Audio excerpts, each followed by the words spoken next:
ትልልቅ ፀጉር ነው ያለን። ይሄ ባይወጣም ይሄ ሳትገና ልክ ስንሄድ ፀጉራቸው ተቆረጠ። 68 ፀጉራችን ተቆረጠ።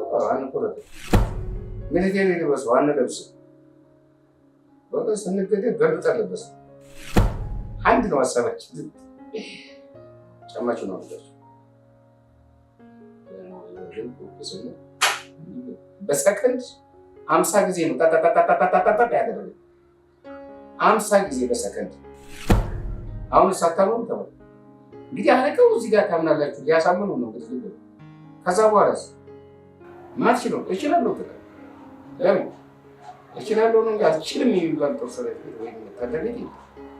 ስለዚህ እችላለሁ አየር ትነዳለህ። አሁን እችላለሁ። ለመሰረቱ ፖለቲካ ከተናገ ወታደር ወላዋይ ይሆናል። ዩኒቨርሲቲ ገብተህ ዲግሪ ከመሸከም ማስትሬት ከመሸከም የበለጠ ወታደር ሁሉ ነገር አለ እና የቀድሞ መከላከያ ሰራዊት በመሰረቱ በደንብ የተገነባ ሀገር ወዳድ፣ ለሀገር ፍቅር ያለው፣ ለወገን ፍቅር ያለው። ሀገር የምትመራው ምንድነው? በህግ ነው አይደል? ወታደር የሚመራው በህግና በስርዓት ማለት እኔ ፍቃድ እፈልጋለሁ።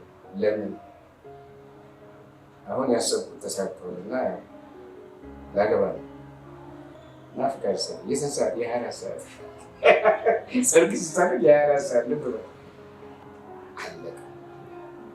ባናምስ ይህ ሁሉ ስራ እየሰራ አንድ ቀን ፍቃድ ሳይጠይቅ ለምን እንዴት አድርጎ ጨረሰ? ከዛም ማድረግ ተሰጥቶኛል። ወንድሞቼ እህቶቼም እስካሁን እኔ አልነገርኳችሁም ነበረ። እንግዲህ አሁን ሰርፕራይዝ አደረገኝ። ይሄ ቤት የኔ ነው። ሰርቼ እልል ነው ያለው። ሴቱም ወንዱ ማለት ጀግና ጎበዝ ወታደራችን ነው። ግልጽ ነው። መንግስቱ ኃይለማርያም አስተምሮኛል። የሄደበት ይኖር ይቅርታ ይኖር። እኛ እኮ መከላከያ ስንገባ 7 ዓመት አገልግሎት ከ10 ዓመት በላይ ስታገለግል ከቦታ እንደሚገኝ ነው እና 13 ዓመት ያገለግል ከቦታ ወረዱ ከሰሜን እስከ ምስራቅ፣ ከምስራቅ እስከ ሰሜን፣ ከደቡብ ያልሄድኩበት ቦታ ያልወጣሁበት ሀገር ያልቆሰሉበት ቦታ የለም።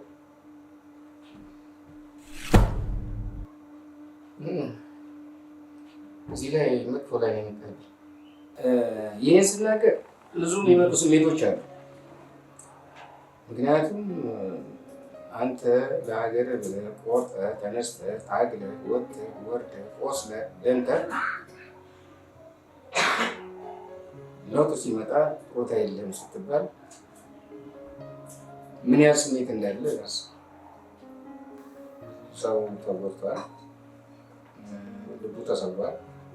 እኔም ከልቡ ከተሰበረው አንዱ ነው። ግን እግዚአብሔር ደግ ነው። የኢትዮጵያ ሕዝብ ደግ ነው። የቡራዩ ሕዝብ ሊኖር ነው። ምን የኢትዮጵያ ሕዝብ ስላለ ብቻ መንግስት ስላለ አይደለም። አሁንም አለ መንግስት አለ። ይኖርልን ዘመን በዓይኑ እያየሁ እኔም በዓይኔ እያየሁ ነው። ብዙ ጓዶቼ ግን ተሰውተዋል። ሁሉንም ነገር ሳያዩ አሁን ባለሁበት ደረጃ ድረስ የደረስኩት ያው መንጌ በሰጠኝ ሙያ ለማን ነው። አሁንም እሰራበታለሁ። በአብዛኛው ኢትዮጵያ ያፈራቻቸው ንጹህ ኢትዮጵያዊ አሉ።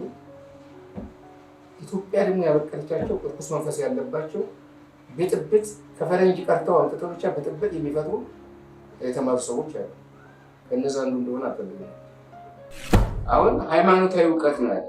ሰማይ ሰማይ የዋረጉ ውሳኔ ያሉ ስንል ልክ እሳቸው የሚመስል ስዕሉ ይታያል። በቃ መሬት ትገለባበጣለች፣ ሰማይ ይወድቃል ተብሎ ነው የሚታሰበው።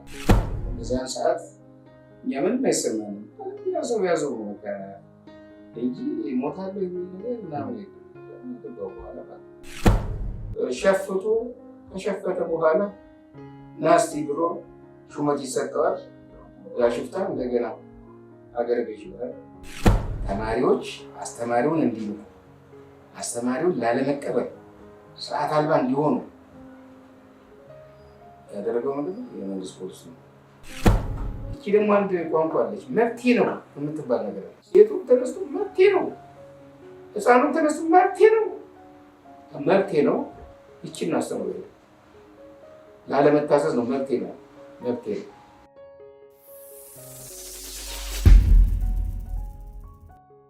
እግዚአብሔር ባይኖር ኖሮ ምን እንሆን ነበር? ስለዚህ ስራህን ጀምረህ ካልተሳካለህ መንገድህን እንጂ ዓላማህን አትቀይር። ዛፍ ቅጠሉን እንጂ ስሩ አይደርቅም። አርቲስት አንዳርጌ ይባላል። የተማርኩበት ወሰሰገድ ነው የሚባለው አካባቢው መርካቶ ቀስተ ደመና ትምህርት ቤት አካባቢ ነው ማለት ነበረ። አካባቢ ላይ ያው ብዙ ሰው ልጅ ይወዳሉ፣ እናቶች አባቶች ሲልኩኝ እኔ ሮጬ ታሪኬ ቀይሼ እመጣለሁ። እዛ ሱቅ የሚሄድበት ምክንያት ደግሞ ከረሜላ ምርቃት ከረሜላ ምትባላለች እሷ ስላለች ስላክ እዛ ሮጬ ሄጄ ገዝቼ ቶሎ ቃል መለሳለሁ። በቃ በሰፈር ላይ ያው ያንዳንድ በዛን ሰዓት እህትም ወንድም አንድ እኔ በቤተሰብ አንድ እና አባቴም ደግሞ በጣም አንዳርጌ በላይ እንጂ አንዱ ነው እና በጣም ሲበዛ ተሰብስቦ ነው ነበር። ያው ቤተሰብ ግን እሱ ደግሞ በይበልጥ አባቴ ደግሞ በጣም ይቆጣጠረኝ። ሰዓቷን ጠብቆ ለምን ቆየ የሚለውን ነገር ሁሉ ተቆጣጥሮ እምቢ ካልኩኝ ያው ወደ ታች ያላል ሲገባ ያው እንዴት እንደሚሆን ታውቃላችሁ እና እንደዛ አድርጎኛል አባቴ። ከዛ በኋላ ሰዓቷን ጠብቄ ወደ ቤቴ፣ ሰዓቷን ጠብቄ ወደ ጥናት እና በእግር ኳስ በስፖርት አልገፋሁበትም። እኔ በጥናት ትምህርት ቤት የሰጠኝ ቤት ስራ በመስራት በማጥናት አንደኛ ባላ ሁለተኛ ሶስተኛ ሳላጣ ያው ትምህርቴን በሁለተኛ ደረጃ ላይ እንደደረስኩኝ ያው ሌላ ታሪክ አለው። ደርግና ተናያደርሶ ሰዓት እሳቸው ሲሆኑ ከስልጣን ከትምህርት ቤት የተወሰኑና ወደ መከላከያ እኔ በዛ ሰዓት ሀገራችን አሁን እንደምናስበው ሳይሆን በዛን ሰዓት ምንም እውቀቱ የለም እንቅስቃሴው ላይ ማለት ነው። ኃይለ ሥላሴ የምናያቸው ከእግዚአብሔር ስልጣን የተሰጣቸው እንደ እግዚአብሔር የምናያቸው ሺህ ዓመት ይንገሱልን ብለን የምንላቸው ንጉሥ ነበሩ። ነገር ግን ያ ለውጥ መጣና ሲወርዱ እንዲህ እንደውም አንድ ወቅት ምን አሉ? ከእምነታችን የተነሳ ሰማይ ሰማይ ዋረጉ ውሳኔ ያሉ ስንል ልክ እሳቸውን የሚመስል ስዕል ሁሉ ይታየናል። እኛ ህፃኑንም ማለት ነው ያን ጊዜ ህፃን ብዙም እውቀቱም የለንም እና ሰማይ ሰማይ እያየን አቤት ኃይለ ሥላሴ ያረጉበት እንዴት ልንሆን በቃ እያለ ህዝቡ ሲል እንሰማለን። እኔም ደግሞ ሰማውን ነገር አቤት አቤት አቤት አቤት እንዴት ልንሆን ነው እያልኩ እንባባላለን ጓደኛ ለጓደኛ እና በፊት እንኳን አሁን ብር ምናምን እየበተኑ ሲሰጡ የእሳቸውን ብር ያገኘ የጸደቀ ሰው ነው። በሰማይ ቤት ይጸድቃል ተብሎ ምታስብ እና ሰውነትን ሁሉ ታስነካዋል እንደዚህ። በዛ ሰዓት እንደዛ ነበር የምናሳልፈው። በዛ ሰዓት እሳቸው ብናቸው እንደውም ጭራሽ እኛ በልዩነታችን በምናስበው እና ህዝቦች ሲናገር እንደሚሰማው በቃ መሬት ትገለባበጣለች ሰማይ ይወድቃል ተብሎ ነበር የምታስበው በዛ ሰዓት። ምክንያቱም ምንም እውቀቱ ምንም የለን፣ ወደ ፖለቲካ እውቀት የለን። አሁን ሃይማኖታዊ እውቀት ነው ያለ። ሃይማኖታዊ እውቀት ደግሞ በምንድነው? በኃይለ ሥላሴ በቃ ስር ነው ያለ ነው። እሳቸው በሃይማኖት ነው፣ እሳቸውም እንደ እግዚአብሔር እንደ ፈጣሪ ነው የምናያቸው። እሳቸው ቢነኩብን አንወድም። ህብረተሰቡ ደግሞ እኛ ልጆች ነን፣ እንዴት በዛ ሰዓት ይሄንን የምናስበው ህብረተሰቡ ደግሞ የሚያስበው ምንድን ነው? ህብረተሰቡ ተጎድቷል። ለምሳሌ መሬት ላራሹ ምናምን ይህ ሁሉ ከመምጣቱ በፊት በገጠር አካባቢ ስንሰማ ገበሬው የራሱ መሬት የለውም። በአብዛኛው እና እየተቀጠረ ነው 3/4 ምናምን ነገር ነው። እንደገና ለንጉሱ ምን ይሆናል?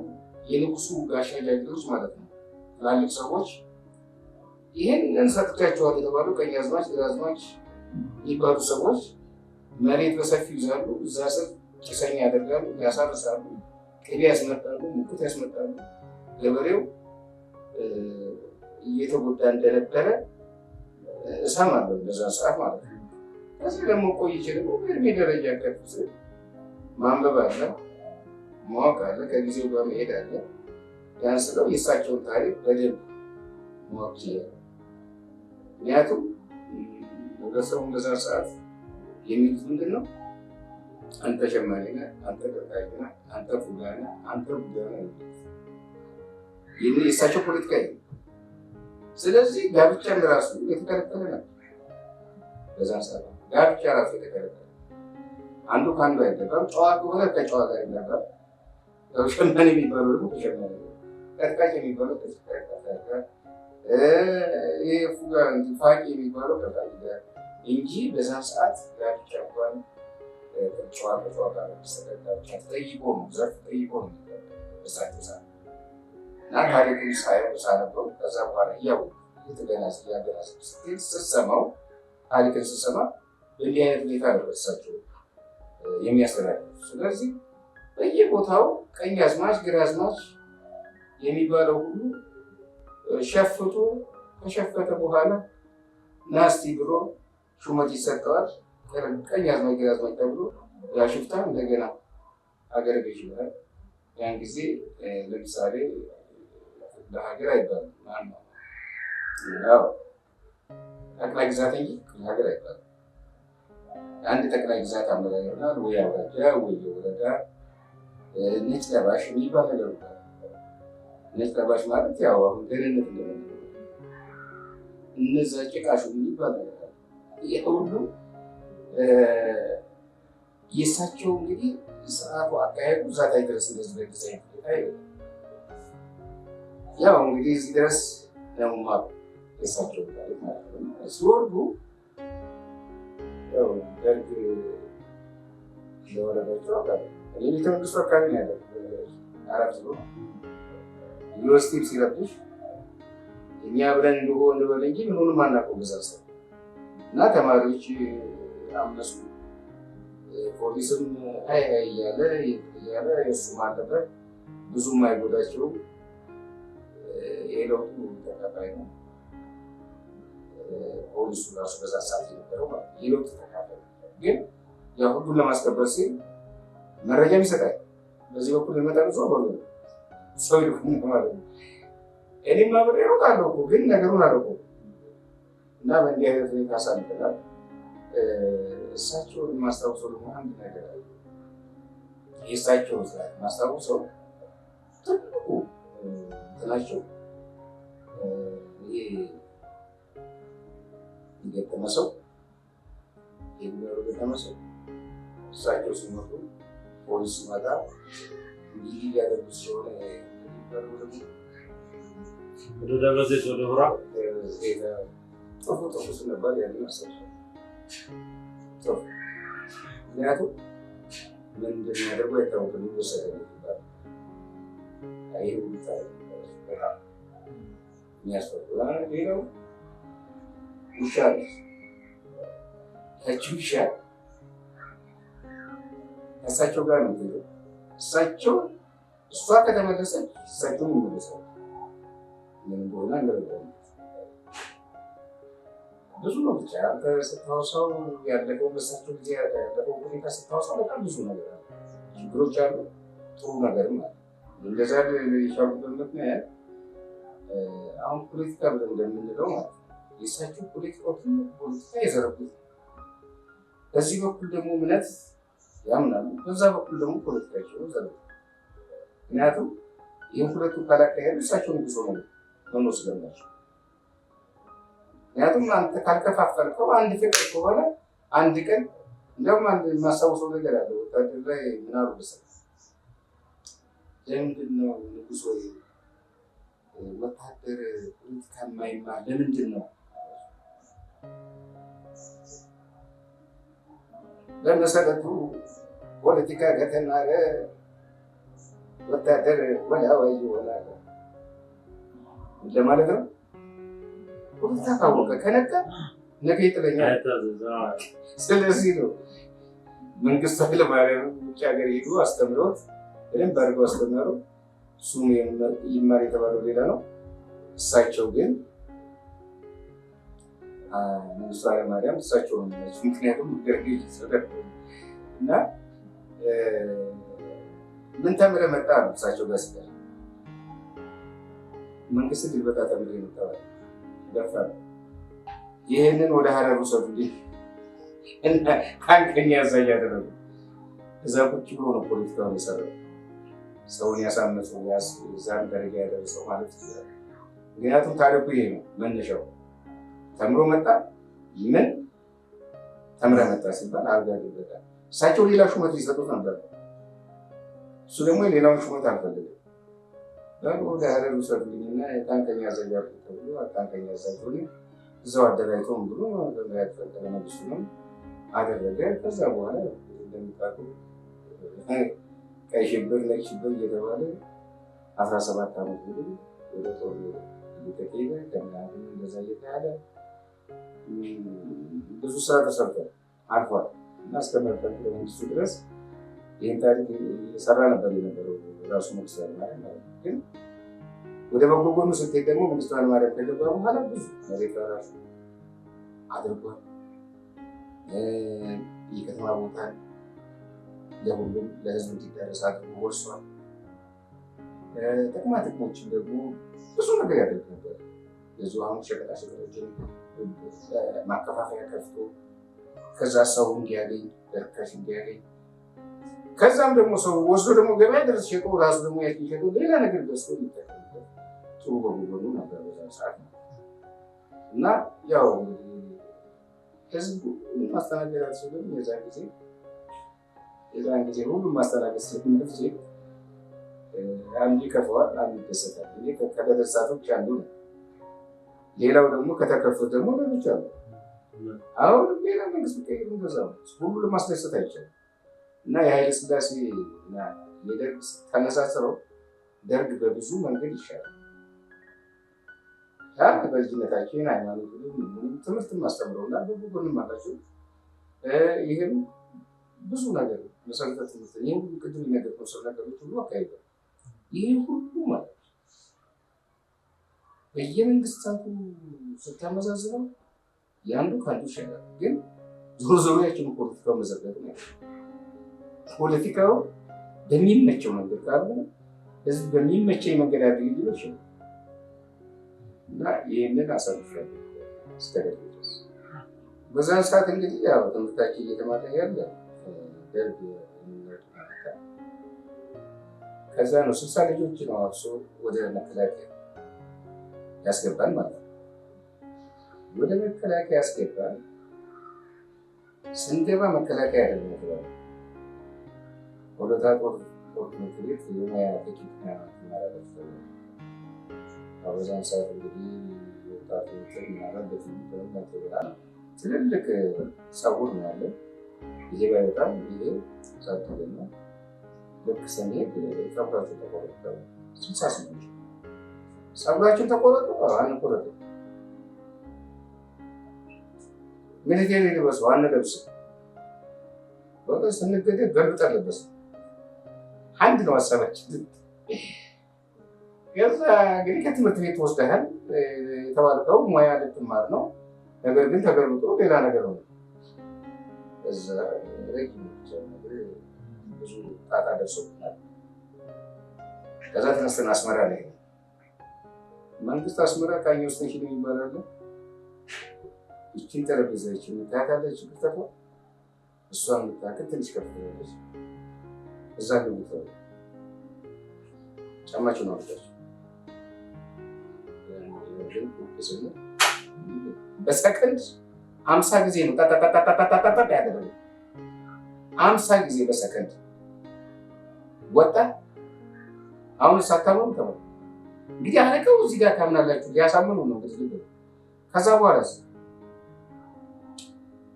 ወታደሮችን ያዝናቸው። በቃ ታያየንና በቃ ብትገሉን አይሻልም እንዴ? ግደሉን ብለን መሳሪያ ያዙትን በሙሉ ከበን ያዝ። ኧረ እነዚህ ሰዎች አይቻሉ ተብሎ እንደገና አዲስ አበባ ከመጣም በኋላ ምን ያደርጋል መሰለህ? አንዱ እኔ ሰንቀሌ፣ አንዱ ወደ ምስራቅ፣ አንዱ ወደ ደቡብ በታፍሮ ምን ታደርጋለህ? እኔ ሰንቀሌ ደርሰኝ ሰንቀሌ ብሔራዊ ማሰልጠኛ ይባላል አምቦ። በኋላ ምን ማድረግ ሲል ብለን የሆነ ቦታ ላይ ያኔ የተቋቋመ ነገር እንኳን ተከሉ ይጨፍረው ዘረተኛ በጣም በሱት ነው እና ያንን ሁኔታ ሳልፈው በኋላ ወደ ከቦታ ቦታ ነው የሚያዘረው መከላከያ ፍቼ የሆነ ሙያ ትምህርት ተማርኩኝ። በሰላም መግለጽ አያስፈልግም። ሙያ ተማርኩ። ከዛ የት እሄዳለሁ? አዋሽ አርባ። ከአዋሽ አርባ ደግሞ ሻሸመኔ ሐዋሳን በሙሉ በማሰልጠን ቆየ። ከዛ ተነስተን ደግሞ ወደ ባሌ ምሳቄ የሚባል ቦታ ላይ እዛ እየተዋጋ ሄደ። ሶማሌ ወንድም ስንሄድ መሳሪያ በሙሉ የሶማሌ መሳሪያ፣ ጫካ ሁሉ መሳሪያ፣ መኪና እንደዚህ እየተኮሰች ወደኋላ ተተተተተተተ ያደረገ እየተኮሰች አሁን እኛ እንትን እንዳነው ስንከተል እየራቀን ሄደ። እዛ ድረስ ምስራቅ የምትባል ድረስ እዛ የደረስን ቆየን። ትንሽ ወደ ሰሜን ዙሩ ስንባል ደግሞ ተመልሰን እና ግን በዛን ሰዓት እኛ ምንም አይሰማንም። ያዘው ነው በቃ እንጂ ሞታለሁ የሚል ነገር ምናምን የለም። በኋላ አሁን ወደ ሰሜን ደግሞ ቆየን። ብዙ ታሪክ አለ እንዲገርም እዛ ቆየን። እዛ ደግሞ ለትምህርት ፈልጌ እዚህ አዲስ አበባ መጣሁ። ሙሉጌታ ቡድን ፖለቲካ ካቆለ ያችኑ ማለት ከሚሰጠው ከምትመርጥ ተሰባል። አይ እኔ ትምህርት ነው የምፈልገው። ያቺ ጠዋት እዛ ትምህርት ቤት ያሰብኳት ነገር እዛ ተሰጠች። ፈተና ተሰጠን፣ አለፍ ገባሁ፣ ተመርቄ ወጣሁ እና የህይወት ታሪክ ስትሰጥ ነገር እንደተመረቅን አንደኛ የሚመደብ ታጠቅ ነበር። እዛ ጊዜ አንደኛ ነበር። ሁለተኛውን ታጠቅ መድበው እኔን ባሌ መስሎ ማሰልጠኛ የሚባል አካባቢ ላይ ወሰዱ። ከዛ ትንሽ ቆይቶ ኃላፊው ሲያገላብጥ ስምህ ማን ነው አንተ ይለዋል። ይነግረዋል። አንዳርጌ የሚባለው ሴት ነው ያለው ባሌ ሌላው ተብላ ማሰልጠኛ ማለት በኋላ ቶሎ በአስቸኳይ ለትምህርት ይፈልጋል ተብዬ ደብዳቤ ተጽፎ ተታጠቅ ተመደብ ሰራ ቆየሁ። እዛ እየሰራሁ ቤቴ ሰራሁ። ዱራዩ ሰራሁ ቤቴ። ትዳር ተመሰረተ፣ ልጆች ተወለዱ። ከዚች ሄጄ ማለት ነው እና አሁን ባለሁበት ደረጃ ድረስ ልጆችም ያው የልጆቹ ታሪክም አለ፣ ያብቻም አለ። እንዴት ተጋባችሁ ማለት ያ ሌላ ታሪክ አለ። እኛ ወታደሮች እዛ ሰዓት የነበረን ፍቅር የነበረን አንድነት እንትና የሚባል ነገር የለም። ብዙ መናገር ስለማልፈልግ ይገባል። እና እኛ አብረን የምንተኛ፣ አብረን የምንበላ፣ አብረን የምንጠጣ፣ ስንሞትም አንዱ ሲሞት አንዱ ሲቆስል እየተተኮሰን ቢሆን ጓደኛችን ተሸክመን አስፈላጊ ቦታ ድረስ ማድረስ ማግለል አለ እና የቀድሞ መከላከያ ሰራዊት በመሰረቱ በደንብ የተገነባ ሀገር ወዳድ፣ ለሀገር ፍቅር ያለው፣ ለወገን ፍቅር ያለው ብዙ መስዋዕትነት 10 ጊዜ መስዋዕትነት ቢከፈል ደስ የሚል እንኳን አንድ መስዋዕትነት 10,000 ጊዜ የሚሆን እና በስነ ስርዓት የተገባ በአለባበስ፣ በአስተዳደር፣ በአመጋገብ፣ በአተኳኮስ፣ በሁሉም ነገር የቀድሞ መከላከያ ሰራዊት ለስነ ስርዓት የታነጸ እና ፍቅሩም ከዛ በላይ ተለይቶ ሲሄድ በእንባ ነው የሚለያየው። ለአንድ ለትምህርት ወይም የሆነ ጉዳይ ሲሄድ መንግስት መቼም ጉዳይ አንድ ቦታ አይደለም እና በየቦታው ጉዳይ ይሰጣል። በዛ ሰዓት ተላልሰን ነው የምንለያየው። ያለንን ከኪሳችን ሰጥተን አብረን ስንኖርም ደግሞ ለምሳሌ ምዕራብ ላይ ያው እናትም አባትም ያው መንግስት ማለት እኛ ደግሞ ለራሳችን ደግሞ ራሳችን መንግስት ብለን እዛ እንገዛለን። የምንበላው የምንጠጣው ነገር ፍየል በረሃ ላይ ፍየል እንገዛለን። 2-3 ሰው ገዝተን ያልከፈለን ቢሆን ና ብላ ካልበላ እንደውም እንጣላለን እና ያን ሁሉ ና ብላ ብለን ወጥተን የምናበላና አብረን የምንበላ አብረን የምንጠጣ ስንሞት አብረን የምንሞት በፍቅር ጠላትንም ደግሞ እንደዚያ ስንል ድባቅ የምንመታበት በፍቅር በመተማመን ነው። የምትጠራጠረው ነገር የለም። ጥርጣሬ የሚባል ነገር በዛ ሰዓት የለም። ለእናት ሀገር ነው፣ ለወገን ነው፣ ለወገን ነው። ዳር ድንበር ለማስከበር ነው። አዎ ዳር ድንበር ለማስከበር ብቻ እና ብቻ ጊዜ በዛ እና አሁን ጋር ሲወዳደር ትንሽ ቀደም ሲል ለትምህርት ነው የምትባለው ነገር በአይምሮ ላይ አለች እንዳለችው ነገር ወታደራዊ ዲስፕሊን ስትማር ውስጡ ስትገባ ህይወት ነው። አንተ ወታደራዊ ዲስፕሊን ማለት ብዙ አይነት ነው። አንተ ዩኒቨርሲቲ ገብተህ ዲግሪ ከመሸከም ማስትሬት ከመሸከም የበለጠ ወታደራዊ ሁሉ ነገር አለ። ከሙያ ጀምረህ እስከ ሁሉ በና እስከ ህይወት አሁን ለምሳሌ ህይወት የሚመራው ምንድን ነው? በዲስፕሊን ነው፣ በባህሪ ነው። ሀገር የምትመራው ምንድን ነው? በህግ ነው አይደል? ወታደር የሚመራው በህግና በስርዓት እና ህግና ስርዓት ደግሞ ወታደር ከምንም በላይ ከህይወቱ በላይ አስበልጦ ዲስፕሊንን ያከብራል። ምናልባት የዲስፕሊን ጉድለት ምናምን እየተባለ የዛን ጊዜም ትንሽ ውስጡ የነበሩ ድርጅቶች ነበሩ ተቀላቅለው እንዳሁኑ እሱ አይታለፍም። ኢህአፓ አለ፣ ሰደድ አለ፣ ሌላም ይባላል። እዛ ውስጥ ገብቶ መኮንን ሆነው ወታደርም ሆነው በኋላ የሚማቱ ነበሩ። እዛ ጊዜ እንዳሁን እንደ ቤተሰብና እንደ ራስ አስተሳሰብ ነው። ተፈጥሮ የሚሰጠ አስተሳሰብ ወይም ኔቸር አለ የራስ ግን ሁሉም ጥሩ አይደለም ልትል አትችልም። ያን ጊዜ ግማሹ ሲማር እኮ ዲስፕሊን የሌለው አለ። ደግሞ ተምሬ ነገ እናት አባቴ ነገ እረዳለሁ ብሎ የሚማር አለ። እነዚህ ሁለቱ በምንም አይገናኙ። ምክንያቱም ወታደር ቤትም የገባው ሁሉ ዲስፕሊን አለው ማለት አይቻልም ምንም ቢማር። ነገር ግን ሆን ብሎ ራሱ ይህን ዲስፕሊን ራሱ ተክኖ አገሬን ከጥቃት አድናለሁ ድንበሬን አስከብራለሁ ካለ ዲስፕሊን አስፈላጊ ነው። ይህም አሁን ለምሳሌ በትምህርት ተምሮ የሆነ መንግስት መድቦት ይሰራ ታችኑ ትምህርት ቤት ያለችውን ዲስፕሊን ጉዳት ያመጣል። ያ ደግሞ በዲስፕሊን የታነጸው በትምህርት በእውቀቱ የታነጸው ደግሞ መንግስት የመድበው ጥሩ ስራ ይሰራል። ሁሉም ቦታ ላይ ችግሮች ይኖራሉ፣ ጥሩ ነገሮች ይኖራሉ። ነገር ግን ስታበላልጠው ከጊዜው ጋር ስታየው ወታደር ቤት በምንም አይነት ለምን ዩኒቨርሲቲ ሳልገባ እንኳን እዚህ ገባው ነው ለምን ሁሉ ነገር እውቀት እና እውቀት የምታገኘው ለምሳሌ አንተ አሁን አንድ ሙያ ብትጠየቅ ማትችለው እችላለሁ ትላለህ። ለምን እችላለሁ ነው እንጂ አልችልም የሚባል ተወሰረት ወይም ወታደር ቤት መንግስት ይችላል ብሎ ሄድ ካለው አሰጥኖ ነው የሚያስገባው እንጂ ዝም ብሎ ያስገባው።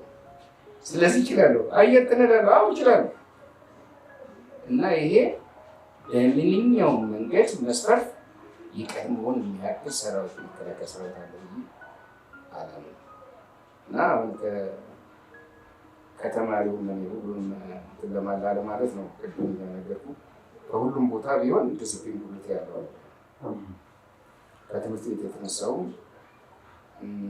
ጉድለት ከትምህርት ቤት ንሳውም በደንብ የታነጸ መምህር ተማሪ አለ በሚገባ ፈሪሃ እግዚአብሔር ያለው ተማሪ ደግሞ አስተማሪውን የሚያከብርበት መምህሩም ተማሪዎችን ገስጦ መምህሩም መክሮ የሚያስተምርበት ሰዓትና ወቅት ነው የነበረው። አሁን ስታየው እንግዲህ ወደ ሌላው ከመሄድ በፊት አሁን ስታየው አስተማሪው ለምንም አይነት መብት የሌለው ተማሪው ብቻ መብት ያለው አድርጎ ያስቀመጠ። ይህ ስርዓት ነው። ምን ስርዓቱን ያስቀመጠ። ይህንን ተማሪዎች አስተማሪውን እንዲንቁ፣ አስተማሪውን ላለመቀበል፣ ስርዓት አልባ እንዲሆኑ ያደረገው ምንድን ነው? የመንግስት ፖሊሲ ነው።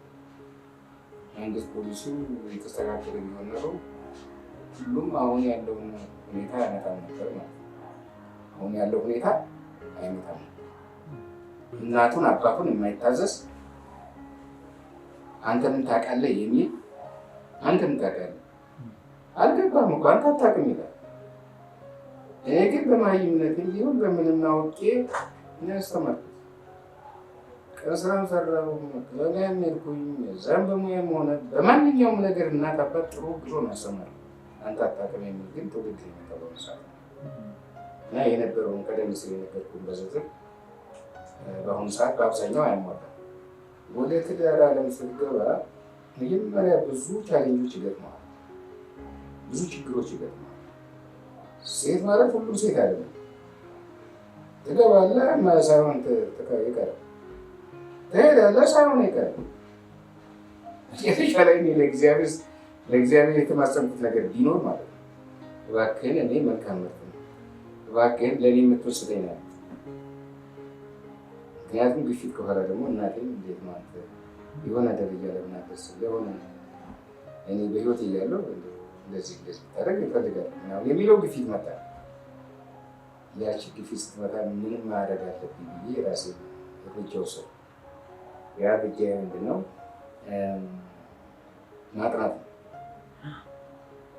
ማጥናት ነው። አጠናው ሳጠና የምትሆነኝ አመት አጥንቻለሁ ብለህ አጠና እና አለቃዬ ሁሉ ምን አለኝ፣ ማታ እኔ ቴክኒሻን እንግዲህ አስብዛ ባሌ ክፍለ በነበርኩበት ነው እና አመት አጥንቼ ምን ሆነ ነው ግን አንተ ስራ ሰርቼ ምናምን ቢሮ ነው የሚቀመጥ እና አንኳኳን ነገር አንተ ግን ከተማ ፍቃድ አትጠይቅም፣ ሌሎች እንደዚህ እንደ ሌሎቹ እንደዚህ አትሄድም፣ ምን ችግር ገጥሞ ነው ይለኛል። አላማ ስላለኝ ነው። ወታደራችንና ግልጽ ነው። አላማ ስላለኝ ነው። ወታደር ፍቃድ ይወጣና ብሩን በትኖ ምን ብሎ አሸሼ ብሎ ነው የሚመጣው። እኔ ደግሞ ማለት ነው ስፍራ ሲቸር ጠይቁ እንዴት ነው ተጋርተን ብንኖርስ ነው የመጨረሻው ጥያቄ ነው። ተጠንቶ አልኳት። እሷም ማለቀሰች። እንዲህ ታስብኛለህ ብዬ እኔ አልጠበኩም ምናምን አካካይ ዘረፈለች። ኦሆ አልኩ ደነገጥኩኝና ቀረጥኩኝ። ከዛ አቋረጥኩኝ። ሳቋረጥ እንደገና አማላጅ መጣ። ስታየኝም ለቅሶ መጣ። ይህም ያው ሆንም ትንሽ አለች ፍቅር አይደል እና ያ በሚሆንበት ሰዓት አገናኙን፣ ታረቁ ምናምን ታረቅን። እንግዲህ በ80 ነው ልብ በለ እንግዲህ ልንጋባ ይፈልጋል። አንድ ዘመዱ አለ በቃ እሱን ይጠይቅና እንጋባ ተጠየቀ። እንዲህ ደስ ይለኛል እናንተ ከተዋደዳችሁ ምን ችግር አለ? ዘመን አሁን ከተዋደዳችሁ እናንተ ከተስማማችሁ ምን ችግር አለ ስብኝ ነበር። እሺ ተባለ። ያው ተወሰነ። ሰርግ እንዴትና ድግ ላይ ደረሰ። ሆቴል ነው ኮንትራት ያስኩት። የሚገርም ያደሎ ማለት ነው ኮንትራት ያስኩት ሆቴል ይባላል። ጓደኞችን አስተባበር። አለቃዬን ፍቃድ ጠየቁ። ያንን መጀመሪያ የነገረኝን ማለት ነው የጠየቀኝ አለቃዬ እኔ ፍቃድ እፈልጋለሁ ለምን አሁን ያሰብኩት ተሳክቶልና ላገባ ነው። አንተን ትመጥናለች? አዎ ብያለሁ። ሾርት አጭር መልስ ነው እንጂ ረጅም መልስ ትትነንትን ውስጥ አልገባም። እኔ እንግዲህ ትመጥነኛለች ብዬ አስቤያለሁ። በራሴ እና ፍቃድ ሰ የስንት ሰዓት የ24 ሰዓት ሰርግ ሲሳደግ የ24 ሰዓት ልብ በል። አሁን እሱን ገመገመና ፍቃድ አልሰጠም። ጠዋት እኔ ራሴ ከራሴ ጋር ትሄዳለህ። ሹፌር መድቡ ራሱም ነው በር ላይ ዘበኞች ሲጠይቁት ፍቃድ ወደ ፍለቀ ተዋቸው ከሌላ ናቸው። ወጣ ሰርግ ጋር ተደገሰ። አልባሳቱ መጀመሪያ ማለት ያለው ሁሉ ነገር አለ። በቃ እንግዲህ ወታደር ቤት ደስ የሚለው ሁሉም በፍቅር ነው። የገንዘብ ማዋጣቱ፣ ድግስ የሚደገሱ ምን ማለቱ ሆቴል ላይ ተደገሱ። እዛ ምን አየ አለቀይ ካየ በኋላ እንዴት ላድርግና ሹፌሩ ጓደኛ ነው። ከሰሜን ነው መከላከያ የመጣ ነው። እኔ እና እሱ ካፌ እንዴት ነው በቃ እሳቸው እንግዲህ እንዳዘዙኝ እመጣለሁ አለ። እኔ ሳዘውና ሲመጣ ብቻ ነው የምትሄዱት። ጨርሳለሁ። ከዛው እንግዲህ ፍቅራችን ጨረስ እየጨፋፈርን እየበላንም እየጠጣንም ከዛ ጨረስን። ተመልሰን ካምፕ ስንመለስ ላከኝና ሹፌሩ እዛ ደግሞ ሌላ ልዩ ዝግጅት ተዘጋጀ። እንግዲህ ወታደር ቤት አንዱ ቦታ አይገባም። እኔ ያው ስታፍ ሰራተኛ ስለሆንኩ ቦታ ገባለሁ እንጂ ወታደር አይገባም። ወታደሩ ነፃነት አግኝቶ የዛን ጊዜ ከኔ ጋር ሊደሰት እንዲጫወት ሴቶች ቤት የሚባል አለ፣ ወንዶች ቤት የሚባል አለ፣ ወታደር ቤት ክፍል እዛ ላይ የሚባል አለ። ከዛ ደረስን። ስመጣ እኔ ሁለተኛ ዓለም ነው ያየሁት። ሌላ 10 ሞላች እንዲህ ዓለም አልኩ። በቃ በዛ ተደሰት ያበዛ ነገር ላይ አለቀ። ባልና ሚስት አራሳት ነው ያልኩት። በቃ ምክንያቱም እዛ ምን አለ መሰለህ፣ አሁን ይሄንን ልልበት የቻልኩበት ምክንያት አንደኛ ማዕከሉን እኔ ነኝ የማንቀሳቀሰው፣ ቴክኒሻን ነኝ። ውሃ፣ መብራት፣ ማንኛውም ነገር እንደገና ደግሞ ተጨማሪ ስራ ምንድን ነው ወታደር መቆጣጠር፣ ጠዋትና ማታ አለ። ይህ ሁሉ ደረጃ የሚሰራው እና ቴክኒሻን ነኝ። ሌሎቹ ደግሞ እኔ ከሌለው ከኔ በታች ያሉት ብዙ አይሰሩም። ያ ከጎደለ ማለት ብሔራዊ ክልልና ነው። ቀለብ ነው የሚዘጋጀው ጠዋት ማታ። እዚህ ጋር ዳቦ ቤት አለው፣ እዛ ጋር እንጀራ ቤት አለው፣ እዛ ጋር ሌላ ነገር አለው፣ ምግብ ማብሰያ ቦታ አለው፣ ሌላ ብዙ ነገር ነው። ያን ሁሉ እኔ እዛ ጋር የምቆጣጠረው እኔ ነው። ያቺ ናት እንግዲህ እኔ 24 ሰዓት ያስባለኝ። ከጎደለ እዛ ጋር ትልቅ የመናገር ሁኔታ ይመጣል።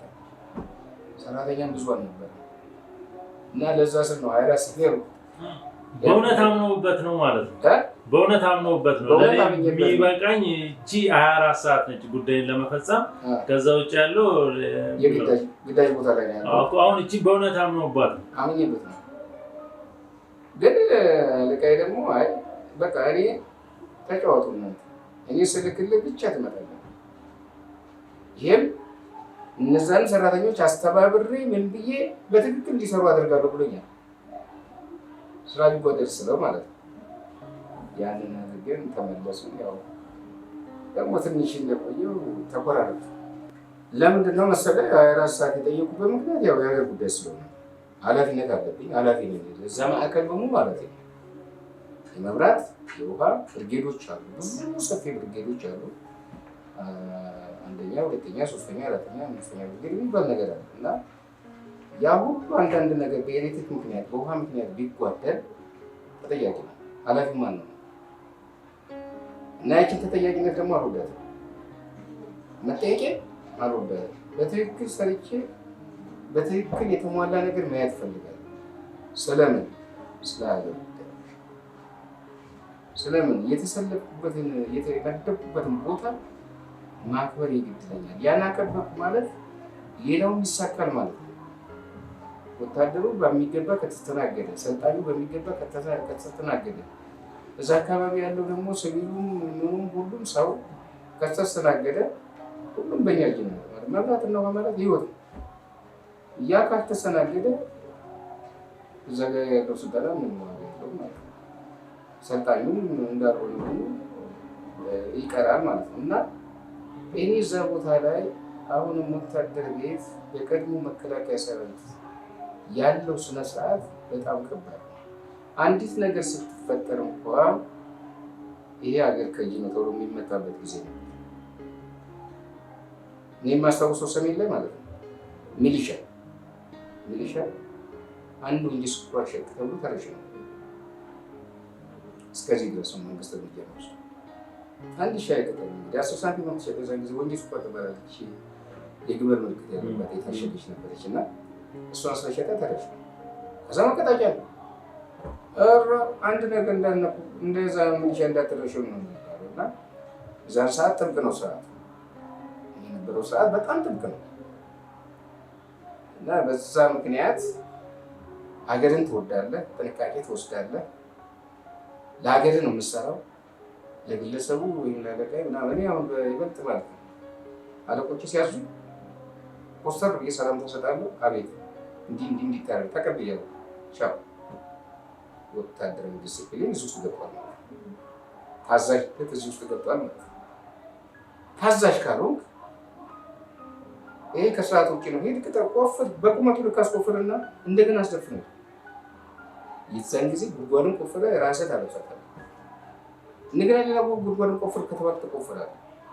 ለምንድን ነው ይሄ የሆነበት ምክንያት? ወታደራዊ ዲስፕሊን እንዲካን እንጂ ያ ሰው ለመጉዳት አይደለም። መንግስት የሚያደርገው ስርዓቱ እንደዛ የሚያደርገው። አሁን ያንን ሁሉ ሳይ ለአሁኑ ውጤት ያደረሰኝ ወታደራዊ ዲስፕሊን ብቻ ነች። ከቀላል እስከ ከባድ መሳሪያ ያስተምራል። ተምሬ ማለት ነው። ግን 12ኛ ምናምን ብሎ የመጡ ሰዎች ግን ምንም አይነት ያው እኔ ከ9 የመጣሁት ግን ከነሱ በላይ እኔ 12ኛ ነብይ ተፈትኜ ነው የገባሁት በልጫቸው። እኔ ግን 9ኛ ክፍል ነው መስፈርቱ ስለሆነ አልቆይና ስፈተን አለፉ። እና የወታደራዊ ፍቅር፣ የወታደራዊ ዲስፕሊን፣ የሀገር ፍቅር። አንተ አሁን በኃይለ ሥላሴ ጊዜ ብዙ ሰዎች ሲጎዱ ታያለህ። በማንነታቸው እንዴት ቅድም በገለጽኩ መሰለህ ያም ይሸማቀቃል። ጨዋ የተባለው ጨዋ ነው። ባሪያ የተባለው ባሪያ ነው። ፉጋ የተባለው ፉጋ ነው። ቀጥቃጭ የተባለው ቀጥቃጭ ነው። ቀጥቃጭንና እንደዚህ ነገሮችን ሄደህ ታሰራለህ፣ እንትን ትላለህ። ግን መልሰህ ሂድ ፉጋ ትላለህ፣ ሂድ ሸማኔ ትላለህ። ይሄ የስርዓቱ ዋናው መጥፎ የነበረበት ስርዓት ነው የኃይለ ሥላሴ ማለት ነው። አሁን ደግሞ በዲሲፕሊን ታንጸህ ፖለቲካውን ትንሽ ሲገባ የምታስባቸው ነገሮች ሀገራዊ ፍቅር ይኖራል። ባንዲራ አለች፣ የሀገር ባንዲራ አለች፣ የሀገር ድንበር አለች። ወደ ታሪክ ስትሄድ ደግሞ ከውጭ ጠላቶቻችን ምን ያህል ሰርተው እንዳለፉ አባቶቻችን፣ ቅድመ አያቶቻችን ምን ያህል ታግለው እንዳሳለፉና ምን ያህል ጠባሳ ደግሞ ጥለውብን እንደሄዱ መጽሐፍ ደግሞ ያስተምራል። የፖለቲካ መጽሐፍ ታነባለህ፣ ታሪክ ታነባለህ። ያ ሁሉ ያስተምራል። ጠላት ከመቼ ጀምሮ መጣ? ምን ሊያደርግ መጣ? የመጣበት ዋና ምክንያት አንደኛ ሃይማኖትን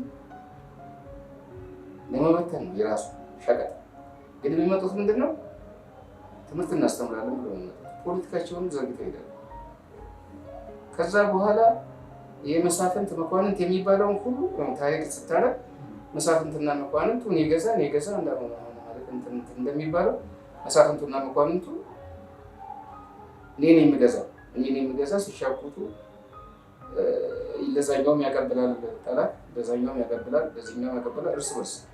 አሁንም ያው ከድሮ ከጥንት ጀምረህ ስታየው አሁንም ስልቱን ቀየረ እንጂ ያው እና እኛ ሰላም እንድትኖር ኢትዮጵያ ሰላም እንድትኖር በተለይ አፍሪካ ሰላም እንዳትሆን የሚመኝ የውጭ መንግስታት ነው ያለው።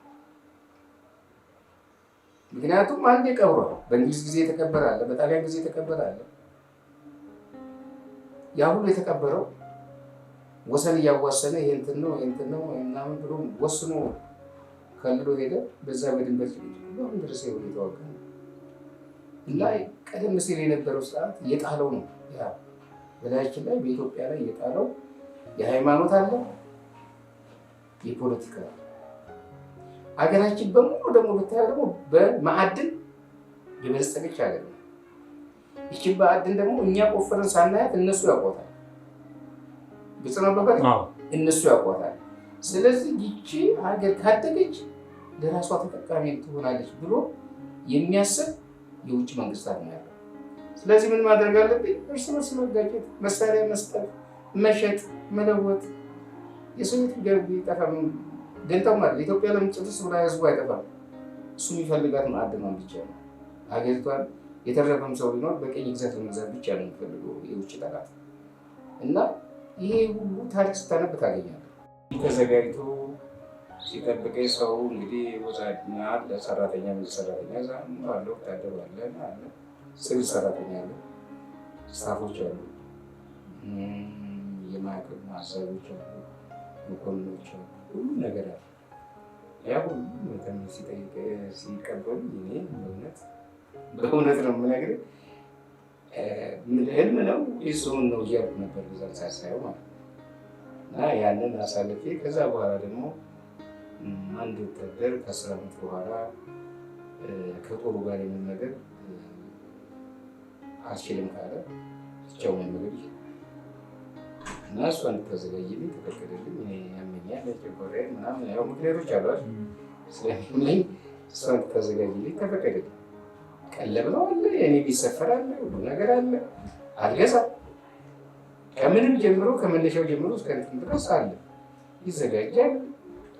ከዛ በኋላ እኔም እሷ ጋራ ያው እየበላን እየጠጣን እየተሳሳቀን በፍቅር ቆየንና አንድ ቀን ያው ትመጣች ለሊ ያላረ ከዛ ተኮራረፍና ካገቶ ላይ ተኮራረፍን ቆየን። በአጋጣሚ ለትምህርት ተብዬ ወደ አዲስ አበባ ተጠራሁ። ይሄ ነገር ጥያቄ ልታመልጠኝ አይደል እንዳያልኩኝና ያው ቤተሰቦቼ 4 ኪሎ ናቸው። ስልክ ምናምን ለቤተሰቦቼ ሰጥቼ መጣሁ። ልክ ስመጣ ማለት ነው ቤት ስመጣ እህቶቼ በረጋሽ ወስነች ቆንጆ ልጅ መጣ ጠይቃ ሄደች። የት ነው አድራሻ ያለች? ፈረንሳይ ለጋሲዮን። ለካ ከዚህ ልጁ ነው የተገናኘው። ፈረንሳይ ለጋሲዮን ትለኛለች። ፈረንሳይ ለጋሲዮን ምኑ ጋር ነው? ቆይ ይዘን እንሂድ ጋሼ፣ እኛ ምልክቱን እናውቃለን። ልክ ይዘው ሲሄዱ 12 ማዞሪያ ነበር በፊት። እዛ ጋር ስንደርስ እሷም ከታክሲ ስትወርድ እኛም ከታክሲ ስንወርድ ተገናኘን። ከዛ ወንድሟ ቤት ነው ያለው። ወንድሟ ቤት ሄደ። ወንድሟ ቤት ጋር ስንሄድ ባልየው የለም ወንድሟ።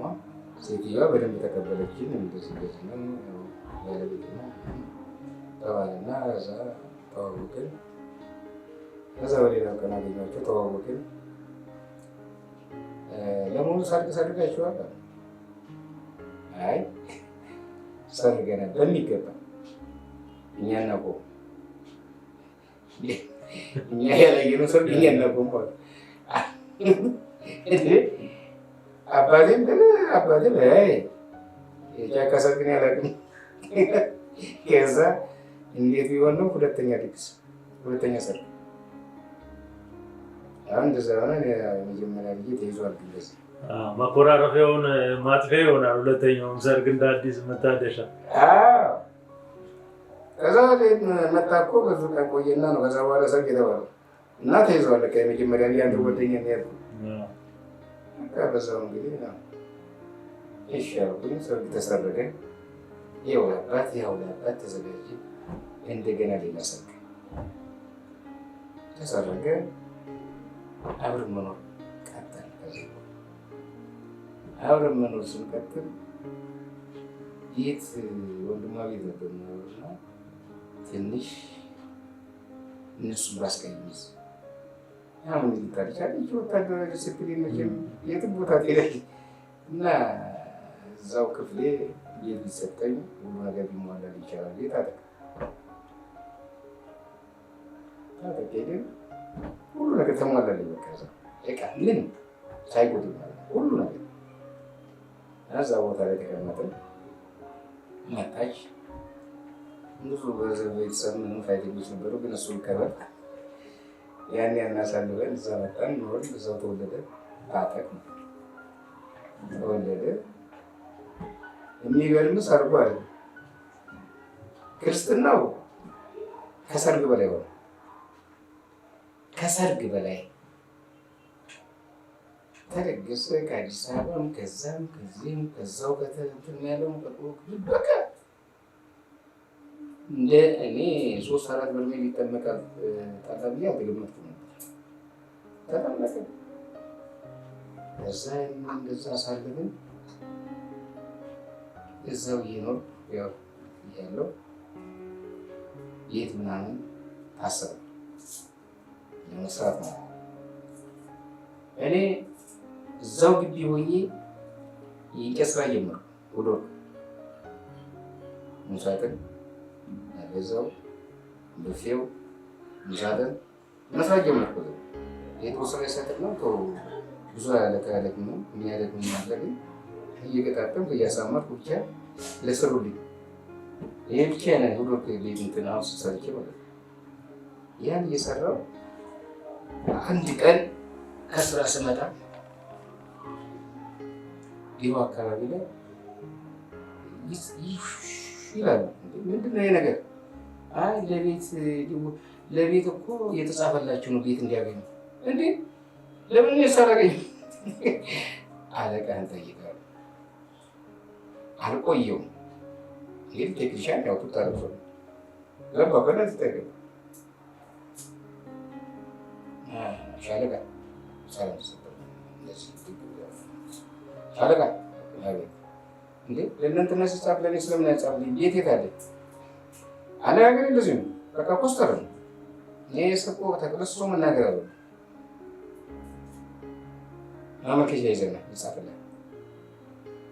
በቃ ይሁን ወታደር ቤት ደስ የሚል አጭርና ግልጽ ይሆናል ወይ አይሆንም፣ አድርግ ወይ አታድርግ ተጻፈልኝ ምናምን በዚህ ጉራ የመጣው ሁኔታውና ከዛም እያስተካከሉ ቦታ ደረሰ።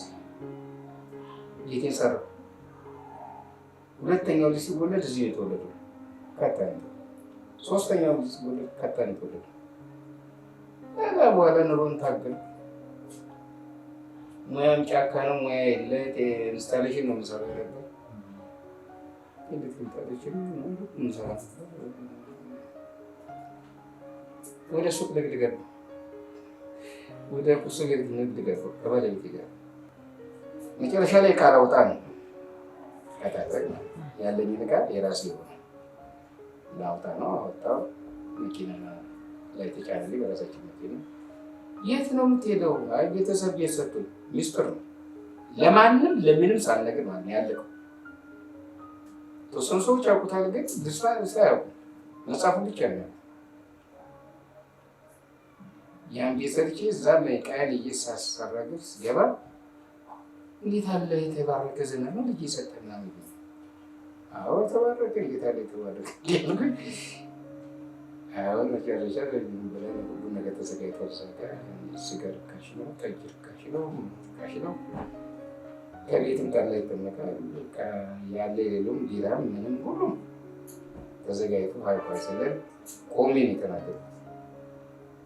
ወንድሞቼ እህቶቼም እስካሁን እኔ አልነገርኳቸውም ነበረ። እንግዲህ አሁን ሰርፕራይዝ አደረጉኝ። ይሄ ቤት የኔ ሰርቼ እልል ነው ያለው። ሴቱም ወንዱ ነው። ጀግና ጎበዝ። አንድ ሰው ሲያካትካለ አረቂ ሲቀጣ አንተ እንደዚህ ሆነ። በጣም ጎበዝ። ከዛ በኋላ ተራሽ ከዛ ማረግ ተሰጥቶኛል። ይህ ሁሉ ስራ እየሰራ አንድ ቀን ፍቃድ ሳይጠይቅ ለምን እንዴት አድርጎ ጨረሰ? ማንም ሳይሰማ ምንም ሳይሰማ ሳያስተውል ከዛ በማድረግ 10 አለቃ ብሎ ሰጠ። እግዚአብሔር ይስጥልኝ አመሰግናለሁ። 10 አለቃ ስትጨምር ደግሞ ደሞዝም አለ፣ እሱም ተጨመረ። ሕክምና አለ፣ ሁሉ ነገር አለ። ተወራሪ ያ ሁሉ አድርገን እዛ ላይ ደረሰ። ሁለተኛውም ልጅ እዛው ላይ ሰራን ያዘጋጀነው ቤት ሆነ። እንደዛ ሌላው እዛው ቤት አሁን ከከታ ታጠቅ ለመድረስ 1 ሰዓት አይጨርስም። በዛን ሰዓት አቆራጭ ነው በማርያም ማለት ለመቆጣጠር ማለት ተቆጣጠር እንደገና ደግሞ ወደ ማሽን ለመግባት እና ያደረው ወደዚህ እንግዲህ ያን ከጨረስኩልህ ያው መኖር ስላለብኝ መፈናቀል መጣ። ይህን ስናገር ብዙ የሚመጡ ስሜቶች አሉ። ምክንያቱም አንተ ለሀገር ብለህ ቆርጠህ ተነስተህ ታግለህ ወጥተህ ወርደህ ቆስለህ ደምተህ ለውጥ ሲመጣ ቦታ የለም ስትባል ምን ያህል ስሜት እንዳለ መስፈርት ተቀመጠለት። መስፈርቱ ምንድን ነው? 25 ዓመት ካላገለገልክ ጡረታ የለም፣ እድሜ ካልደረሰ ጡረታ የለም ሲባል ቆየና አሁን ደግሞ 25 ዓመት አገልግሎት ከሌለ እኔ 13 ዓመት ነው ያገለግለው።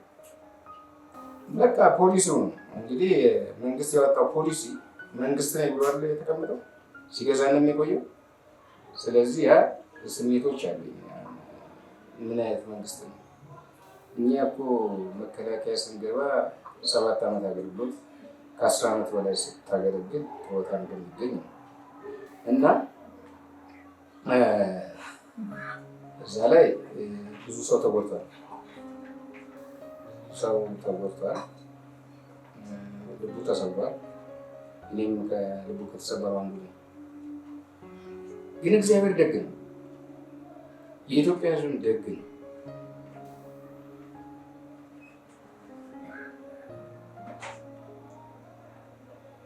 ይቅርታ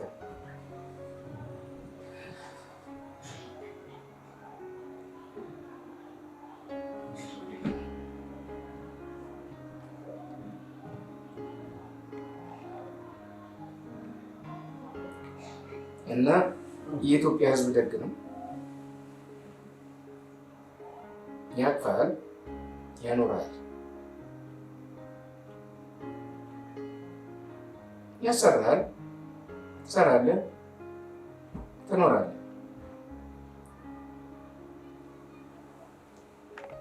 እና ልጆቼን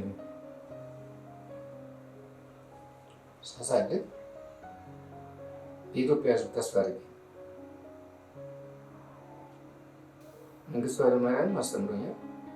የሄደበት ይኑር፣ ይቅርታ ይኑር ባለው ሙያ አለኝ። በሙያ ስተናገድ ሳሳድግ ሳስተምር ሳንቆይ ልጆችንና አሁን ትልቅ ደረጃ ላይ ደርሰው ምን የኢትዮጵያ ሕዝብ ስላለች መንግስት ስላለ አይደለም። ቀደም ሲል መንግስት ጥሩም ተጋግሮም ስላስተማረ ጡረታ የለኝም ከድካሜ ከውጣ ውረዱ ከሰሜን እስከ ምስራቅ ከምስራቅ እስከ ሰሜን ከደቡብ ያልሄድኩበት ቦታ ያልወጣሁበት ነገር ያልቆሰሉበት ቦታ የለም።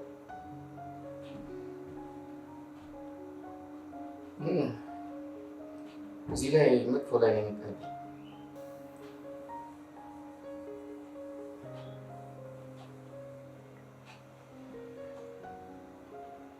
ይሁን እንጂ እግዚአብሔር ተራዳኢ ነው።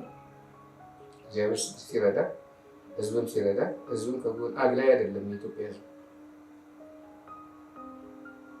እሰራለሁ፣ እኖራለሁ፣ አስተምራለሁ፣ አስተምሬ ቁም ነገር ላይ አድርሼ ዛሬ ራሳቸውን ችሎልኝ እስከ ዩኒቨርሲቲ ድረስ አስተምሬ ማለት ነው። 2 ልጆች አዳማ ዩኒቨርሲቲ ነው ያስመረቁት። እችን የቀን ስራም ሰራው፣ ሱቄንም ሰራው፣ ምንም ሰራው። ከዛ ወደ ኢንስታሌሽን ስገባ ኢንስታሌሽን ምንም እያልኩ በሙያዬ እግዚአብሔር ነፍስን ያቆይልኝ። እንደው በቁም ይህም ሁሉ መከራና ስጋ የሚያሳየን እዛው ባለህበት ሆነ እይልን እያልኩ ጸሎት ሳደርግ ነበር። አሁንም አለ መንግስቱ አለ ይኖርልን ዘመን በዓይኑ እያየ ነው። እኔም በዓይኔ እያየ ነው። ብዙ ጓዶቼ ግን ተሰውተዋል። ሁሉንም ነገር ሳያዩ ሰሜን ላይ የቀሩት ደቡብ ላይ የቆዩት የት ያለቁት ምስራቅ ላይ ያለቁት እነዛ ሁሉ አስማቸው ይፋረድ። ለሚበድለን ስርዓቱ ለሚያመርገን የእነሱ ለሚፍረድ ደግሞ ይፈርዳል። በዚህ አይነት ልጆች ምን ሊሰማቸው ይመስላል?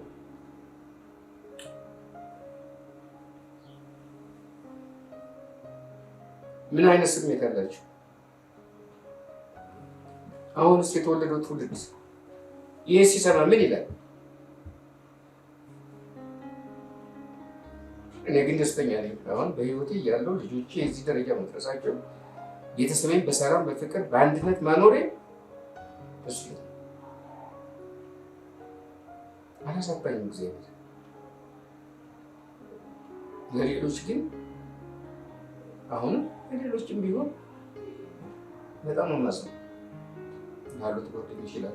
ጓደኞች አሁን በቁመና ማለት ጓደኞች ምን አይነት ችግር ላይ እንዳሉ ጡረታ የምትባለው ነገር እንኳን ቀረብኝ ነው የምልህ። እንደው ለምን ተንቀሳቅሼ በመስራት ያለ ጡረታ ብዬ ብቀመጠው ጡረታ የሚባለው ነገር ያስራል፣ አሳሪ ነው። አንጎድ ብዙ ጓደኞች ሳይ ማለት ነው እና እኔ ተንቀሳቅሼ በሙያዬ በምንም ልጆችን ማሳደግ እና እዚህ ደረጃ ማድረስ የራሱ ለእኔ ትልቅ ነገር። እኔም ባለቤትም በህይወት አለን፣ ተጎዳንም እንሰራለን። ሰራተኛ ነች፣ እኔም ሰራተኛ ስራ እንወዳለን በቃ እና ልጆቻችን እዚህ ደረጃ ደርሰዋል። አሁን አይዟቸው የሚሉበት ሰዓት ነው ያለን። እኛ ምንም ችግር የለብንም። ከውጭ ነው አንዱ ያለው፣ ሁለቱ እዚህ ናቸው፣ ስራ ላይ ናቸው። ሴት ልጅ አለች፣ እሷም ኮምፒውተር ላይ ነው ከወንድሟ ጋር ሳትቻቸው ማለት ነው። ስለዚህ እኛ ምንም ችግር የለብንም። ግን ለእኔ እንደዚህ ሆነ ብዬ ሳስበው የነበሩ ጓደኞች ስንት ተራራ ሲወጡ የነበረ የጥይት ባሩድ ሲሸታቸው ጉሮሯቸው ሲደርቅ በዋጥን በሌላም እነዛ የሆኑ ሰዎች ህሊና አሁንም ይታዩኛል። የወደቁት ይታዩኛል። እና አሁን ምን አለ በአሁኑ ሰዓት እንዴት ነው የምትኖረው? እግዚአብሔር ይመስገን ይሁን እንደሱ እንዳለ ነው ተደስተኛ ነው። እንደ ሀገር የኑሮ ውድነት ነው፣ ግን እንደሌላው ባልሆንም ቀምሻ አለ እንደሌላው ህንፃና ባልሰራ ባለች ቤቴ እኖራለሁ። ልጆችን ክፍ አድርጌ ቦታ ቤት ምናምን ለመስራት አልታደለም። እንግዲህ ከ30 ዓመት በላይ ነው እዚህ ነው ኑሮዬ ላይ ኪንም ያተኝ ሸጬ መንገድ ላይ ገዛውና ልጆች መኖሪያ ያደረው ንግድ ቤት በዚህ አይነት ሁኔታ ይኖራል። ሌላው ስታየው ምን አለ አሁን ያው እኔ ይቅርታ ጉዳዩ ለመቆስ አይደለም፣ ሰው ነው የምወቅሰው። ክፋት ያላቸው ክፋት ያዘሉ ሰዎች አንዱ እኔን አግኝ 10 ቦታ ቢያገኝ አንተ አንድ አግኝ አይደለም ግን አልኖሩበት ያ ቦታ ሁሉ የሚወስደው ያ ሁሉ ስንት መኪና ቆርቆሮ የሚገዛው ሁሉ የለም በህይወት አልኖረበትም አልኖረበትም። እኔ ግን አለው ከነልጆች እግዚአብሔር ይመስገን ያለው ጾም ጸሎት ያስፈልጋል። ከአካባቢ ጋር መስማማት መግባባት ያስፈልጋል። ማህበራዊ ኑሮ መኖር ያስፈልጋል። ያው ጦር ሜዳ እንደምናደርገው ማለት ነው። ያ ግንባር ቀደም ሆነ ልማት ሲሄድ ምን ሁሉን ነገር ተሳትፎ አድርገን አሳትፌም ኮሚቴም ሆነ ምን ሁሉን ነገር ከተማ እንድትወጣ ከጫካ ከተማ እንድትሆን ያደረግነው ካሉት ባልደረቦች ጋር ነው። ያው የተለመደው ነው እና አሁን ባለሁበት ደረጃ ድረስ የደረስኩት ያው መንጌ በሰጠኝ ሙያ ለማንም አሁን እሰራበታለሁ። አሁን የደረስኩት ደግሞ የኢትዮጵያ ሕዝብ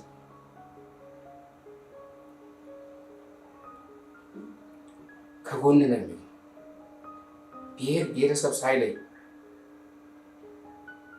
እንትና ናቸው ሳይባል የምኖርበት አካባቢና አካባቢ ነው ቡራዩ ማለት ነው። ያው ብዙ ነው ችግሮች ቻሌንጆች ቢኖሩ በአብዛኛው ግን በጣም ጥሩ ህዝብ ያለበት ቦታ አይደለም። እንደዚህ በቀደሰበት ነው። አሁን እንደዚሁ በአንዳንድ ቦታ ላይ የቡራዩ ህዝብ ይኖርልኝ ነው። ያለው ማስተካከልኩት እዚሁ ነው። ማስተማርኩት ነው ነው ለመንግስት ፖሊሲ ምክንያት ተፈናቃይ ነኝ የግድ መማር አለባቸው ብዬ ፊታውራሪን ያስተማርኳቸው ከፊታውራሪ መድኃኒዓለም ከመድኃኒዓለም አዳማ ዩኒቨርሲቲ ሊመረቅ አንዱ ሲቀረው አንደኛው ልጅ ዲቪ ደረሰ። ያንን ደግሞ አስተካክዬ ወደዛ ለመሄድ ስንት ነገሮችን እግዚአብሔርን እየለመንኩ ከዛም እየደወልኩ ኢንፎርሜሽን እየጠየቅኩ እንዴት እንደሚደረግ ስለማናውቅ ከዛ ኢንፎርሜሽኖችን ሁሉ አገኘን። በቀጥታ ሁሉም ነገር አለፈ። አንድ አመት ምናምን ሲቀመጥ አንዲት ነገር እንዳትናገር ብዬ ወታደር ቤት ጥቅሙ አንዱ የወታደር ልጅ ማለት ነው። አንድ ሚስጥር እንዳትወጣ ጓደኛ ነው አለች እናውቃታለን። ከዛ ውጭ ግን የሚደረጉ ነገሮች አሉ። እኔ እንደዚህ ይዘኝት እንደዚህ ብር ልክፈል በብር እንዳትታለ ነግር ያለው ልጅ ስለ ተራራረገው ነው ሳያረገው ልክ ትኬት የተቆረጠ ጊዜ ብቻ ነው ሰው የሰማው። መጨረሻው ዘላስ ያው ሁሉ ምሳል ነገር ተወረደ። ትኬት ሲቆረጥ ብቻ አሜሪካ ሊሄድ ነው ብሎ ግራዊ ተቀጥሮ ነበር። እንደው ፓራንት ሲመጣ እኛ ጋር ተመልሰህ ትመጣለህ ተብሎ እዚሁ ጋር ተቀጥሮ ይሰራ ነበር። ያው ነው አርክቴክት ነው። በዛ እየሰራ ቤቱን እየሰራ ሲባል ቀኑ ደረሰና ከመሄዱ በፊት ለጓደኛው ቀለበት ቢያስ ትራንስፖርት ወንድሙም ጠንካራ ሰው ታላቁ ልጄ ጠንካራ ሰው በጣም ወጥቶ ወርዶ በጣም ታግሎ ኢንፎርሜሽን ከዛም እያመጣ እያስተካከለ ይህ እንዲህ ነው እየሰራ ብዙ ጊዜ ያስተካከለ። ከዛ በቃ ሁኔታዎቹ ተሳኩ። ትኬት ተቆረጠ፣ ቀለበትን ተደረገ። ቀለበት ዛሬ አድርጉ ነገ ነው ፍላይ እና እዚህ ድረስ አልተሻለ። ምስጋና ለእግዚአብሔር። እኔ አሁን ትልቁ ነገር እንደነ በጎነት ለምንም ጥሩ ነው። ለማን በጎነት እንግዲህ የሚያንሰው ሰው ስራው ለራሱ ነው። እኔ አሁን እዚህ ደረጃ የደረስኩት አንደኛው ዝም ብዬ ያለፉት ነገር አለ። ባለቤቴ በጣም ጠንካራ ነች። ስራ ትወዳለች፣ ልጆቿን ትወዳለች። ከአካባቢ ጋር መኖርን በማህበራዊ ከኔ የበለጠ እሷ ትኖራለች። እሷም ያው እንግዲህ አብረን የኖር ነው ማለት ነው። ወታደራዊ ስርዓቱ ይገባታል። ያው መከላከያ ውስጥ ነው የቆየነው እሷም እኔም ማለት ነው። እና የእሷ ጥንካሬ ነው ደግሞ በይበልጥ ለእኔ ልጆችም የእሷ ጥንካሬ ነው ውበት የሆነ። አሁን ከእግዚአብሔር ተለይተን አናውቅም። ከቤተክርስቲያን ተለይተን አናውቅም። ከመዘከር ምክንያቱም ምስጋና ለእግዚአብሔር ነውና ማለት ነው። እንዘክራለን። በዓላቶች የምናምንባቸው በዓላቶች ዝክር፣ ጸበል ሰው እናሳትፋለን። ወደ ቤተክርስቲያን ደግሞ ሁለታችን አንለይ። ለምን? አንደኛ ጥሩ የሆነ እግዚአብሔር ልጆች ሰጥቶናል። በእኛ አስመመሳስሎ ማለት ነው። እኛን የሚመስሉ ባህሪያቸው ወጥ የሆነ ከአካባቢው ጋር የሚስማሙ ከሁሉም ጋር የሚስማሙ ታማኝ፣ ለሁሉም ታዛዥ አሁን ትልቅ ደረጃ አሁን ቢሆን ታዛዥ እና ቅንነት፣ ታማኝነት እነዚህ ነገሮች ካሉ ሁሉ ነገር እግዚአብሔር ይቀርባል። ምን ይላል አንዳንዴ ምን ላለው መሰለህ አደራሽን እንግዳ ሲመጣ ያለችውን ነገር አትስተካከልሽ። ለምን እግዚአብሔር የሰጠንን ለሌላውም ትንሽ ማቋረጥ ስለሚገባ እግዚአብሔር ደግሞ በሩ የሚከፈትልን ደግሞ እንደዚህ አይነት ሁኔታ ነው። በረከቱን ይሰጠናል፣ ጤናውን ይሰጠናል፣ ልጆቻችን ይባርክልናል። ከአካባቢው ጋር ደግሞ መስሎ መኖር ደግሞ አብሮ መኖር ነገር ሲታመም ሰው ይጠይቅሻል፣ ይጠይቀኛል። ስመጡን ቀባሪያችን ነው። ሰው ሲመጣ ቡና እንኳን ሌላ ቢጠራ ተፈልቶ ሻይ ቢሆን ተፈልቶ ያቺ ቀምሶ አመስግን። ይሄ ደግሞ ከኔ የበለጠ የምታደርገው ነው። ያው ይህን ሀሳቡ ልስጥ እንጂ ከኔ የበለጠ የምታደርገው ነው። ግን እንደው አለ አይደለም ለመናገር እና ሀሳባችን አንድ እንደሆነ ለማወቅ ካልሆነ በስተቀር እሷ ከኔ የበለጠ የምታደርገች እግዚአብሔር ይመስገን። ከአካባቢው ጋር ሰላም ነን፣ እንኖራለን። በአንዳንድ ችግሮች ቢኖሩ ችግሮች ደግሞ ከችግርነታቸው ያቆሙ ይፈታሉ እና እኔ አሁን እውነቴን ነው የምልህ ፍሬሽ እንደዚህ ሆኜ ነው የምኖረው። በቃ እናንተ ተዝናና አባታችን ሲሉ ምን ትላለህ? ተመስገን ፈጣሪ አለ እዚህ ተመስገን እንኳን ጥሎት አይቀር እካ ግን ይቆጫል። ሕክምና ለማግኘት ጥሮታ ለማግኘት ይህም ሁሉ ውጣ ውረድ ሰሜንን፣ ምስራቅን፣ ትግራይን፣ ኤርትራን፣ አሰብን እና ምጽዋን፣ ቃሩራ፣ ሱዳን ጠረፍን፣ ናቅፋን ሁሉ አዳርሼ መጥቼ ስንት መስዋዕትነት ከፍዬ እዛ ቦታ ላይ አንድ ዓመት የተቀጠረ ሰው ጥሮታ ሲበላ ቀረ። አንድ ዓመት ነው። አንድ ዓመት ተቀጠረ እና ያ ነገር የህጉ መዛባት የፖሊሱ መዛባት ያናድዳል እንጂ እኔ ተመስገን ነው እንኳን ቀረብ የሆነ ሰነፍ ነበር መሆኑ እያስባል እኔ ሳስበው በራሴ ሀሳብ ማለት ሰነፍ በቃ ጥሮታ አለች እንጂ አንዳንድ ሽማግሌ ቁጭ ይልና የሆነች ነገር እንዲህ ነበርኩ ማለት እኔ አልወድም። ተፈጥሮዬ በቃ እንደዚህ አይፈቅድም። ተፈጥሮዬ ትሰራለህ። አሁን የፈለግኩን ስራ ብትለኝ አሁን እሰራለሁ። አልንቅም። ስራ የማይናቅበት ምክንያት ምንድን ነው? ሰው ለመሆን ነው። ከሰው ጋር አብሮ ለመኖር ነው። ቤተሰብ ለማስተዳደር ነው፣ ለመደገፍ ነው፣ ፍላጎቱን ለማሟላት ነው። የቤተሰብ ስራ ምንም ቢሆን አለ። አሁን ሰፈር ብታይ ለብሽ ሌላ ነገር ሰ ደግሞ ሌላ ቦታ ሲ ደግሞ ሌላ ነገር እና ስራ ሰው የሚያደርገው ስራ ነው እንዳለው ሰው የሚያደርገው ስራ። ሰው ደግሞ ባህሪ ከሌለው ስራ ብቻ አይደለም፣ ትህትና ያስፈልጋል፣ ዲሲፕሊን ያስፈልጋል። ክፉ ቢሆን አንድ ሰው ያንን ክፉ የሆነውን ሰው ወደ አንተ ለማምጣት መሞከር መታገል ነው። ከአንተ ካመለጠ የራሱ ህይወት ነው እና ባለቤቴን ሳላመሰግን አላልኩም ብዬ ነው ይህን ሁሉ ስዘረዝር የሁለታችን ውጤት የእሷ ውጤት ነው በተለይ ብዬ ማለት ይችላል። እዛን ሰዓት ቀይ ሽብር ነጭ ሽብር የሚሉት ነገር አለ። 4 ኪሎ ላይ ነው ቲያትሮ የተሰራው ድራማ የተሰራው 4 ኪሎ ነው። 4 ኪሎ አፍንጫ ላይ ቁጭ ብዬ ያኛው ከኔ ላይ ይላል፣ ያባ ከኔ ይሁን ይላል፣ ደርግ ደግሞ ከኔ ጋር ሁን ይላል። ሁለቱን አማራጭ እንተሳረም ትምህርት ቤት ላይ ላፍ አድርገው ወሰደኝ ገና መንግስት ማለት ነው። እሰየው ተገላገልኩ ነው። አሁን ከዛ ወዲህ ደግሞ መጥቼ ደግሞ ለምን ቆጭ ነበር ምናምን እኔ ቆጭ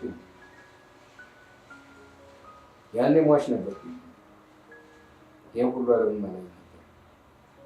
ይህ መታክል መጽሐፍ ቅዱስ ልጅ ነው በላይ ገባ መጽሐፍ ቅዱስ በጣም ነበር። ጸሎት ሳላደርግ ወደ ውጊያ ቤት የእናት አባት አምላክም አንተ ጠብቀኝ ሳልል ማለት ነው። እና ይሄ ትምህርት እንዲነበረ በእርግጥ ሰው እንደ እግዚአብሔር ሲፈጥር የራስን እድል አመቻችቶ ነበር። 40 ቀን እትስ ብለህ ስትወለድ የ40 ቀን እድል ነው እግዚአብሔር። የማይጸጽተኝ እኔ በቃ እግዚአብሔር ሰጠኝ ይህ እንዳደርግ ፈቅዷል ማለት ነው ብዬ ነው የማስበው እንጂ አልቆጭም። ከዛ ወዲህ መጥቼ እኮ እኔ ለመማር ከፈለኩ እድሉ አለ ከቆጨኝ ማለት ነው። ነገር ግን አይቆጨኝም። ያለችኝ በቂ ናት። ታግዬ ግን እንደኔ እንዳይቀሩ አቋርጠው ትምህርት እንዳይቀሩ እንደኔ ልጆችን ወጥሬ በምንም አይነት መንገድ ማስተማር አለብኝ። ይሄን ያላለ ትምህርት ወሰነ ነው አይቆጨኝም። ስለ ትምህርት ቢወጣው ነው። ነገር ግን እኔ ደግሞ በዛ አይነት ጉዳይ ላይ ሆኜ ቀርቻለሁ አይደል? ልጆቼ ደግሞ ይማሩ ብዬ ያኔ ኢንስታሌሽን ነው የምሰራው። ሻይ ቤት፣ ቁርስ ቤት እና ነው የምሰራው። በቃ ባለኝ አቅም ባለኝ ሙያ ሰርቼ ልጆቼ በሚገባ ባለቤትም እየደከመች እኔም እየደከም ሁለታችንም ተሳስበን ተመካክረን ልጆቻችንን አስተምረን ቁም ነገር ላይ ስላደረስ አይቆጨኝም። ምክንያቱም የሀብታም ልጆች ተምረዋል፣ ዶክተር ሆነዋል፣ ሌላም ተመራማሪ ሆነዋል። ግን ለሀገር የሰጡት ጥቅም ምንድን ነው? ምንም አልሰጡም። ዋናው አርሶ አደሩ እንኳን ገበሬ መስዋዕትነት የሚሰጠው ያህል አልሰጡም። በሀገራቸው ተምረው አውቀው ተመራምረው ተንኮል እንጂ አሁን አላይ ከተመረሱ በአብዛኛው ማለት ነው፣ ሁሉንም ማለት ነው። በአብዛኛው ኢትዮጵያ ያፈራቻቸው ንጹህ ኢትዮጵያዊ አሉ። ኢትዮጵያ ደግሞ ያበቀለቻቸው ቅዱስ መንፈስ ያለባቸው ብጥብጥ ከፈረንጅ ቀርተው አምጥተው ብቻ ብጥብጥ የሚፈጥሩ የተማሩ ሰዎች አሉ። ከነዛ አንዱ እንደሆነ አልፈልግም ሳስበው በራሴ ሀሳብ ነው። እና ልጆቼ በዚህ ደረጃ ያደርቻለሁ። ልጆቼ ደግሞ ጥሩ ቦታ ላይ ነው ያሉት። በስነ ስርዓት አሳድጌ አስተምሬ እየተቆጣጠር አባቴ እንዳደረገኝ ነው። የትምህርት ፕሮግራም አውጥቼ ስፖርት ከሆነ ስፖርት ቦታ፣ ጥናት ከሆነ የጥናት ቦታ፣ የእረፍት ጊዜ ከሆነ የእረፍት ጊዜ፣ እናታቸውን የሚያገለግሉበት የሚታዘዙበት ሰዓት እና ወደ ቤት የሚታዘዙበት ሰዓት ሰጥቼ ፕሮግራም አውጥቼ ነው። በዚህ ሁኔታ ያደገ ሰው አሁን ያለ ፕሮግራም አይመረዶች የፈለገኝ ልጅ ስታሳድግ እንዳስተዳደግ ነው የምታሳድግ። የእናትና አባቴ በጣም በስነ ስርዓት ነው ያሳደጉኝ።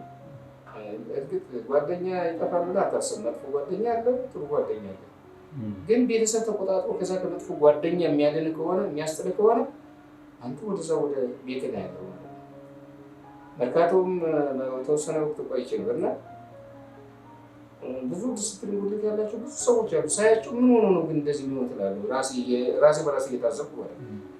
እና ከስርዓት ውጭ መሆን አንደኛ ራስን ይጎዳል፣ ሁለተኛ ቤተሰብን ይጎዳል፣ ሶስተኛ ሀገርን ይጎዳል። ሀገርን ከዲስፕሊን ውጭ መሆን ከስርዓት ውጭ መሆን ማለት ነው። እና አሁን ያለው ስታየው በእድሜ ደረጃ ሄጅ አሁን ላይ ያለውበት ሁኔታ ሳይ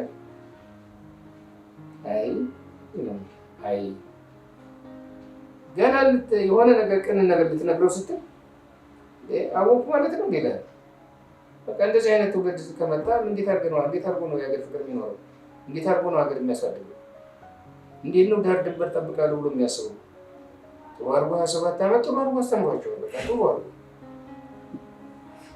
እውነት ነው 27 ዓመት ጥሩ አድርጎ ነው ያስተማራቸው። ምን እንዲሉ ሀገር እንዳይወዱ፣ ምን እንዲሉ ቤተሰብ እንዳይወዱ፣ ምን እንዲሉ ቤተሰብ እንዳይታዘዙ፣ ምን እንዲሉ ነው ፍቅር እንዳይኖር፣ እርስ በርስ እንዲበጣበጥ። እቺ ደግሞ አንድ ቋንቋ አለች፣ መብቴ ነው የምትባል ነገር። ሴቱ ተነስቶ መብቴ ነው፣ ህፃኑ ተነስቶ መብቴ ነው፣ መብቴ ነው።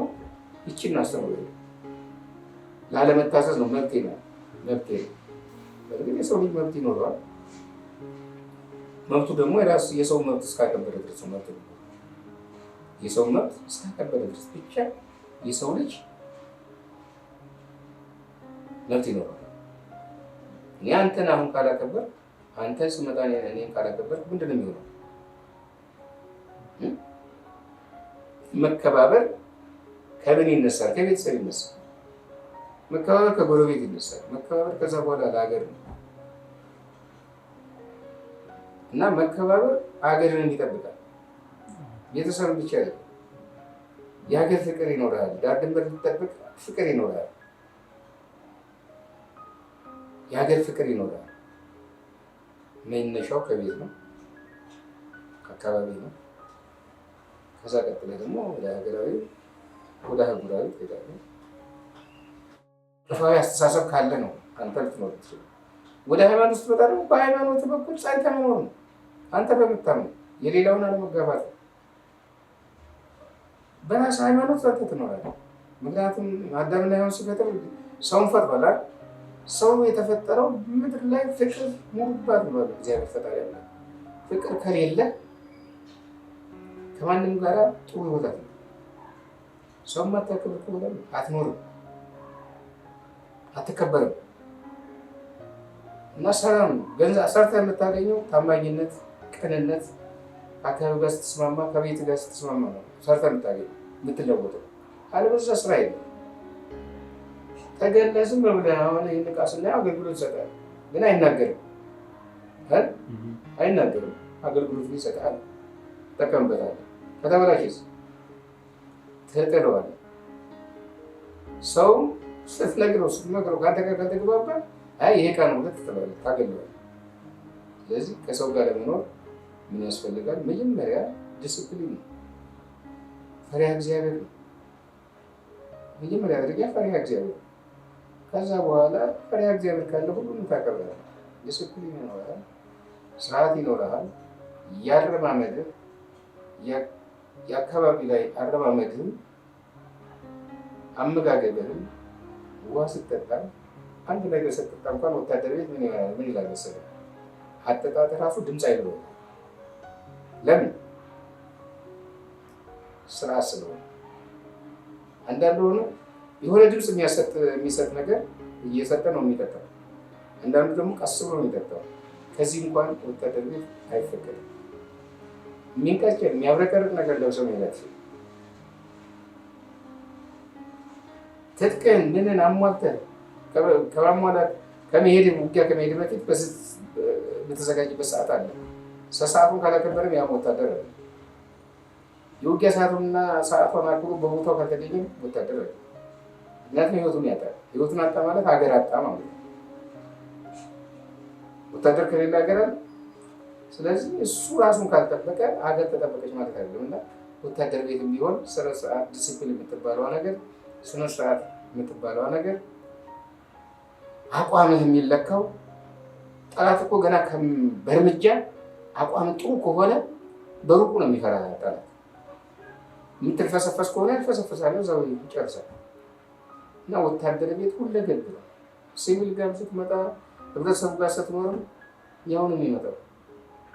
እንደዚህ ስርዓት፣ ሰው ማክበር፣ መከባበር፣ እግዚአብሔርን ማክበር፣ እግዚአብሔርን መፍራት፣ ፈሪሃ እግዚአብሔር ሊኖር ይገባል። ፈሪሃ እግዚአብሔር ከሌለ ደግሞ ከማህበረሰቡ ጋር መኖር አትችልም።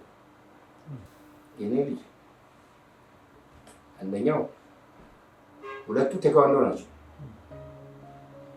እየተማሩ ማለት ነው። ብላክ ቤልት ሁለት አላቸው። ውጭ ምስክር ወረቀት አላቸው። በሃይማኖት ደረጃ ስትሄድ አንደኛው ያው ስፖርት ነበረ። ከስፖርቱ ወደ ቤተ ክህነት ሰንበት ተማሪ ነበረ። ያው እግዚአብሔርን ረዳው ሄደ። ባለበትም አሁን ያከብራል። ቤተ ክህነት ይሰራል። ስራውን እየሰራ ቤተ ክህነትን አይተውም። ከእግዚአብሔር ጋር ተገናኝተዋል ማለት ነው። ረድቶታል ማለት ነው። እነዚህ ደግሞ ስርዓት አላቸው፣ ዲስፕሊን አላቸው። መኪና አለ። መኪና እንደሚደምረው ይሰራሉ። መኪና ትምህርቱ ላይ መጣለትም 12ኛ ነው። አንደኛው ያው የመጀመሪያ ልጅ ዲግሪ ነው። የተለያየ ሙያ ተምሮ ኤሌክትሪካል ኢንጂነሪንግ ነበር። ይህ እኮ አባታችን አንተ ስራ ባሰራት ስለኖርክልን ብቻ ነው ደስታል። አንተ ነው ከአንተ ተከብረን ነው እዚህ የደረስነው። አሁን የምንከበረው በአንተ ነው። ለዚህ ኖርልን፣ ተዝናና ነው። ይሄ ነው የሚለው እና ምንድን ነው መሰለህ አሁን ልጆች አሁን እኔ ከውጭም ይደውልልኛል።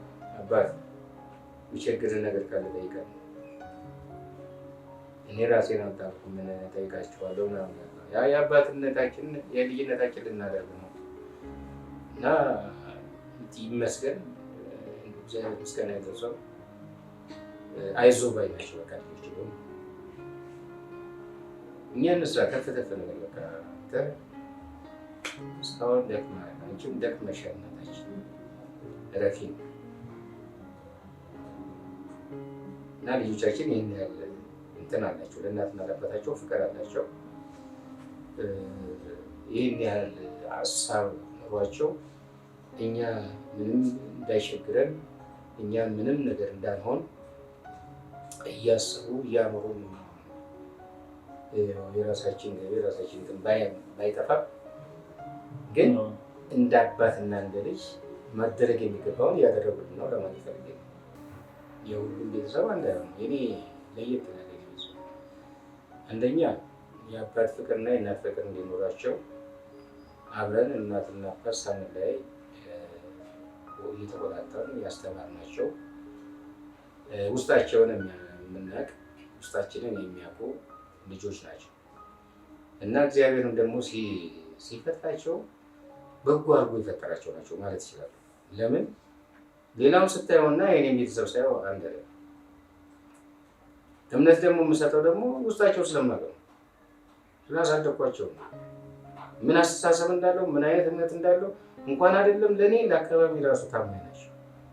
3 ነገሮች እንድታሟሉ ብዬ የምነግራቸው ነበር።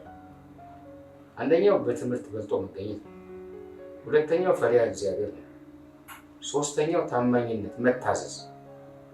እንደዚህ እንድታደርጉ ብዬ ነው ቁጭ አድርጌ ብዬ መከረው። በህፃንነቱ ያልመከርከው ገና ካደገ በኋላ መልሳለሁ ብትል አይሻልም? እና የዛን ያክል ውስጣቸው ስለማውቅ እያንዳንዳችን ተከባብረን እያንዳንዳችን ደግሞ እንደ ጓደኛ ማለት ነው። ይሄ ቢሆን ይሄ ነው፣ ይሄ ቢሆን ይሄ ነው። አንዳንድ ጊዜ ፋይቶችም ሊመጡ ይችላሉ። ያ ምንድነው ለጥላቻ ሳይሆን ለስራችን ነው። እና እኔ ልጆችን አሁን ትልቁ ልጅ ኃላፊነት ለምሳሌ የሰጠሁት ትልቁ ልጅ ነው። ትልቁ ልጅ ደግሞ ሁሉንም እንትን ያስተባብራል፣ ይመክራል። ትልቅ አስተሳሰብ ያለው ትልቅ ሀሳቡ ትልቅ ነው። እንኳን አይደለም አሁን በምኖርበት አካባቢ በሚሰራቸው ስራዎች እንኳን ህዝብ እንዳለ ነው። አሁን ወረዳ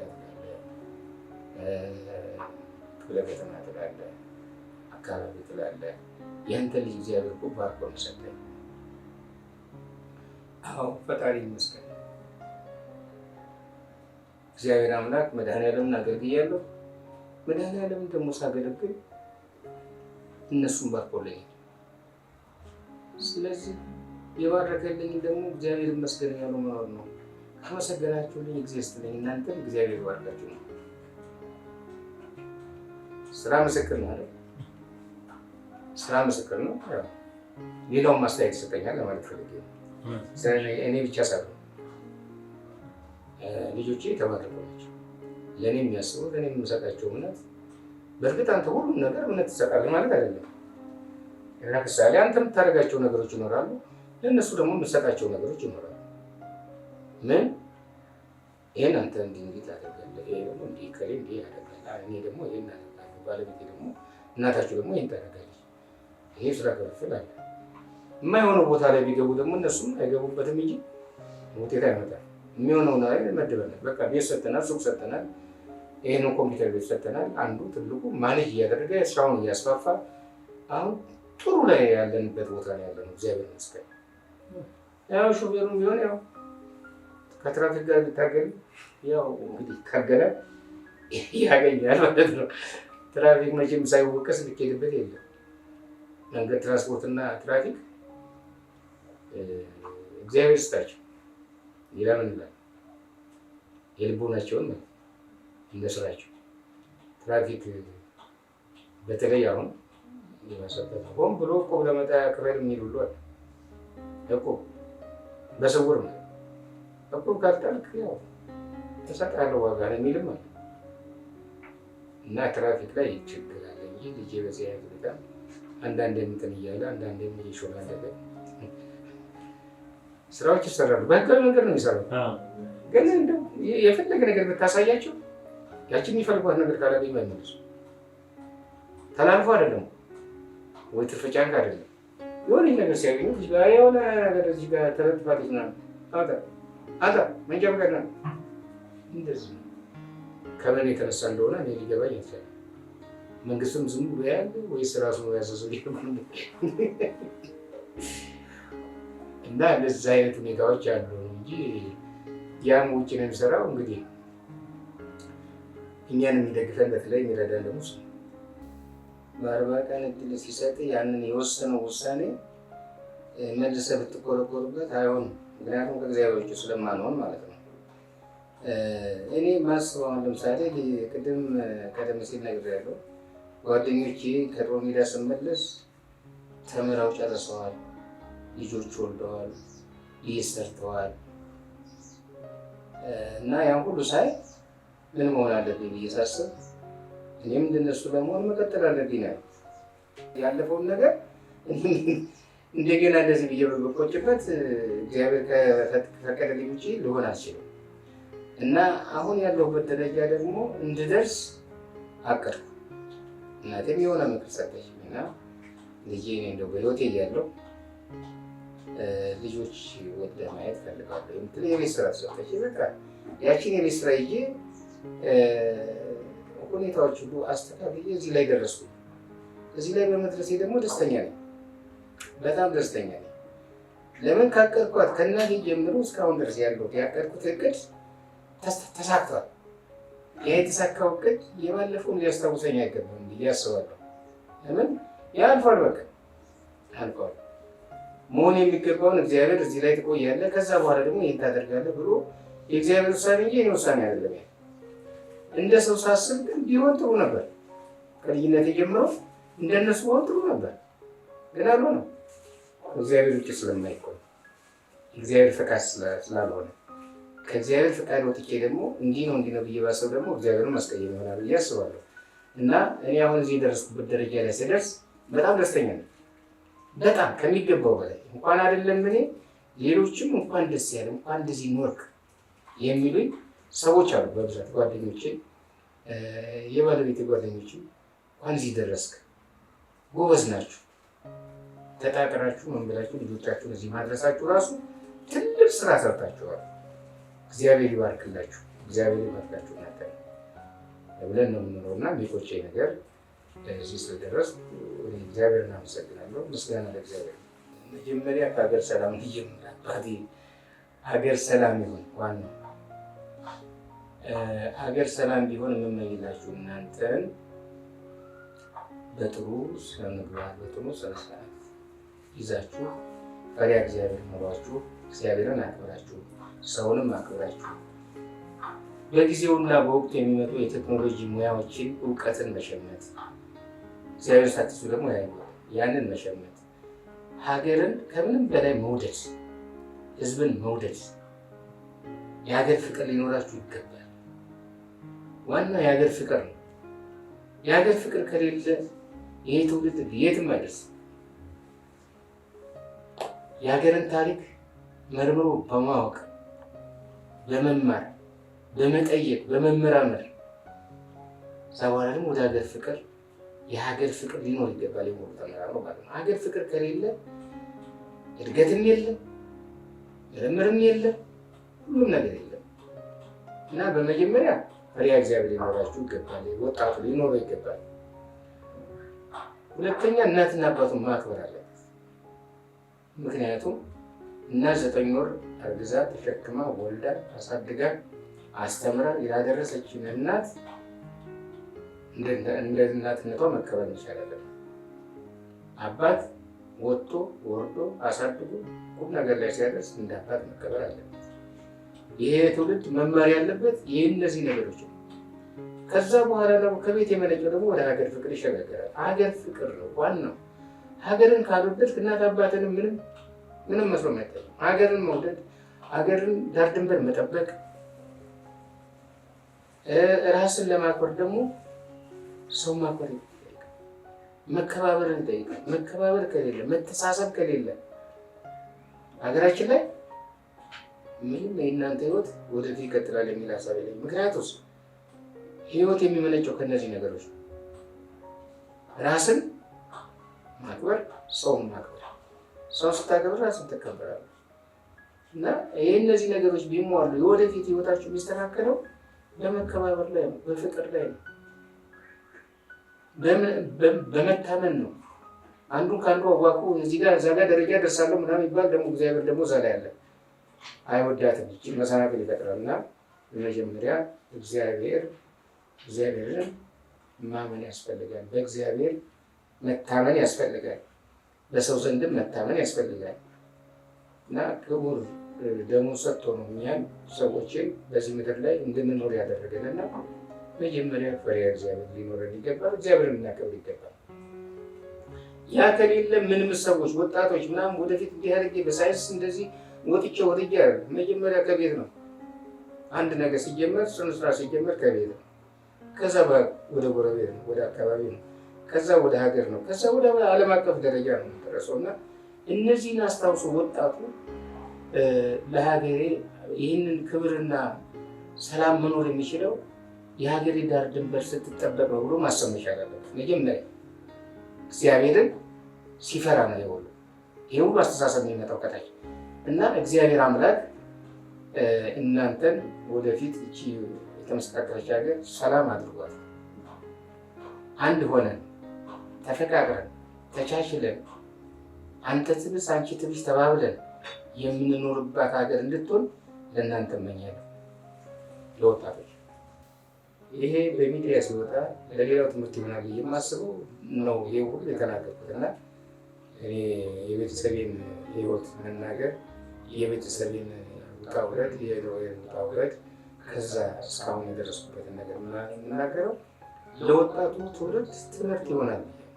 እግዚአብሔር አሁንም ወጣቱ ልቦና ይስጠው፣ ሀገሪቷን የሀገር ፍቅር ይስጠው፣ የሰው መውደድ ይስጠው፣ የህብረተሰቡ ሰላም ሆኖ ፍቅር ሆኖ አንድ ላይ ሆኖ ተባብሮ እከሌ እንደዚህ ነው እከሌ እንደዚህ ነው ብሎ ብሄር ሳይለይ በሰላም በፍቅር የሚኖር ያደርግልን። አንተም ተባረክልኝ። እናት አባቶችም የተባረኩ ናቸው። እግዚአብሔር ይባረኩ እነሱ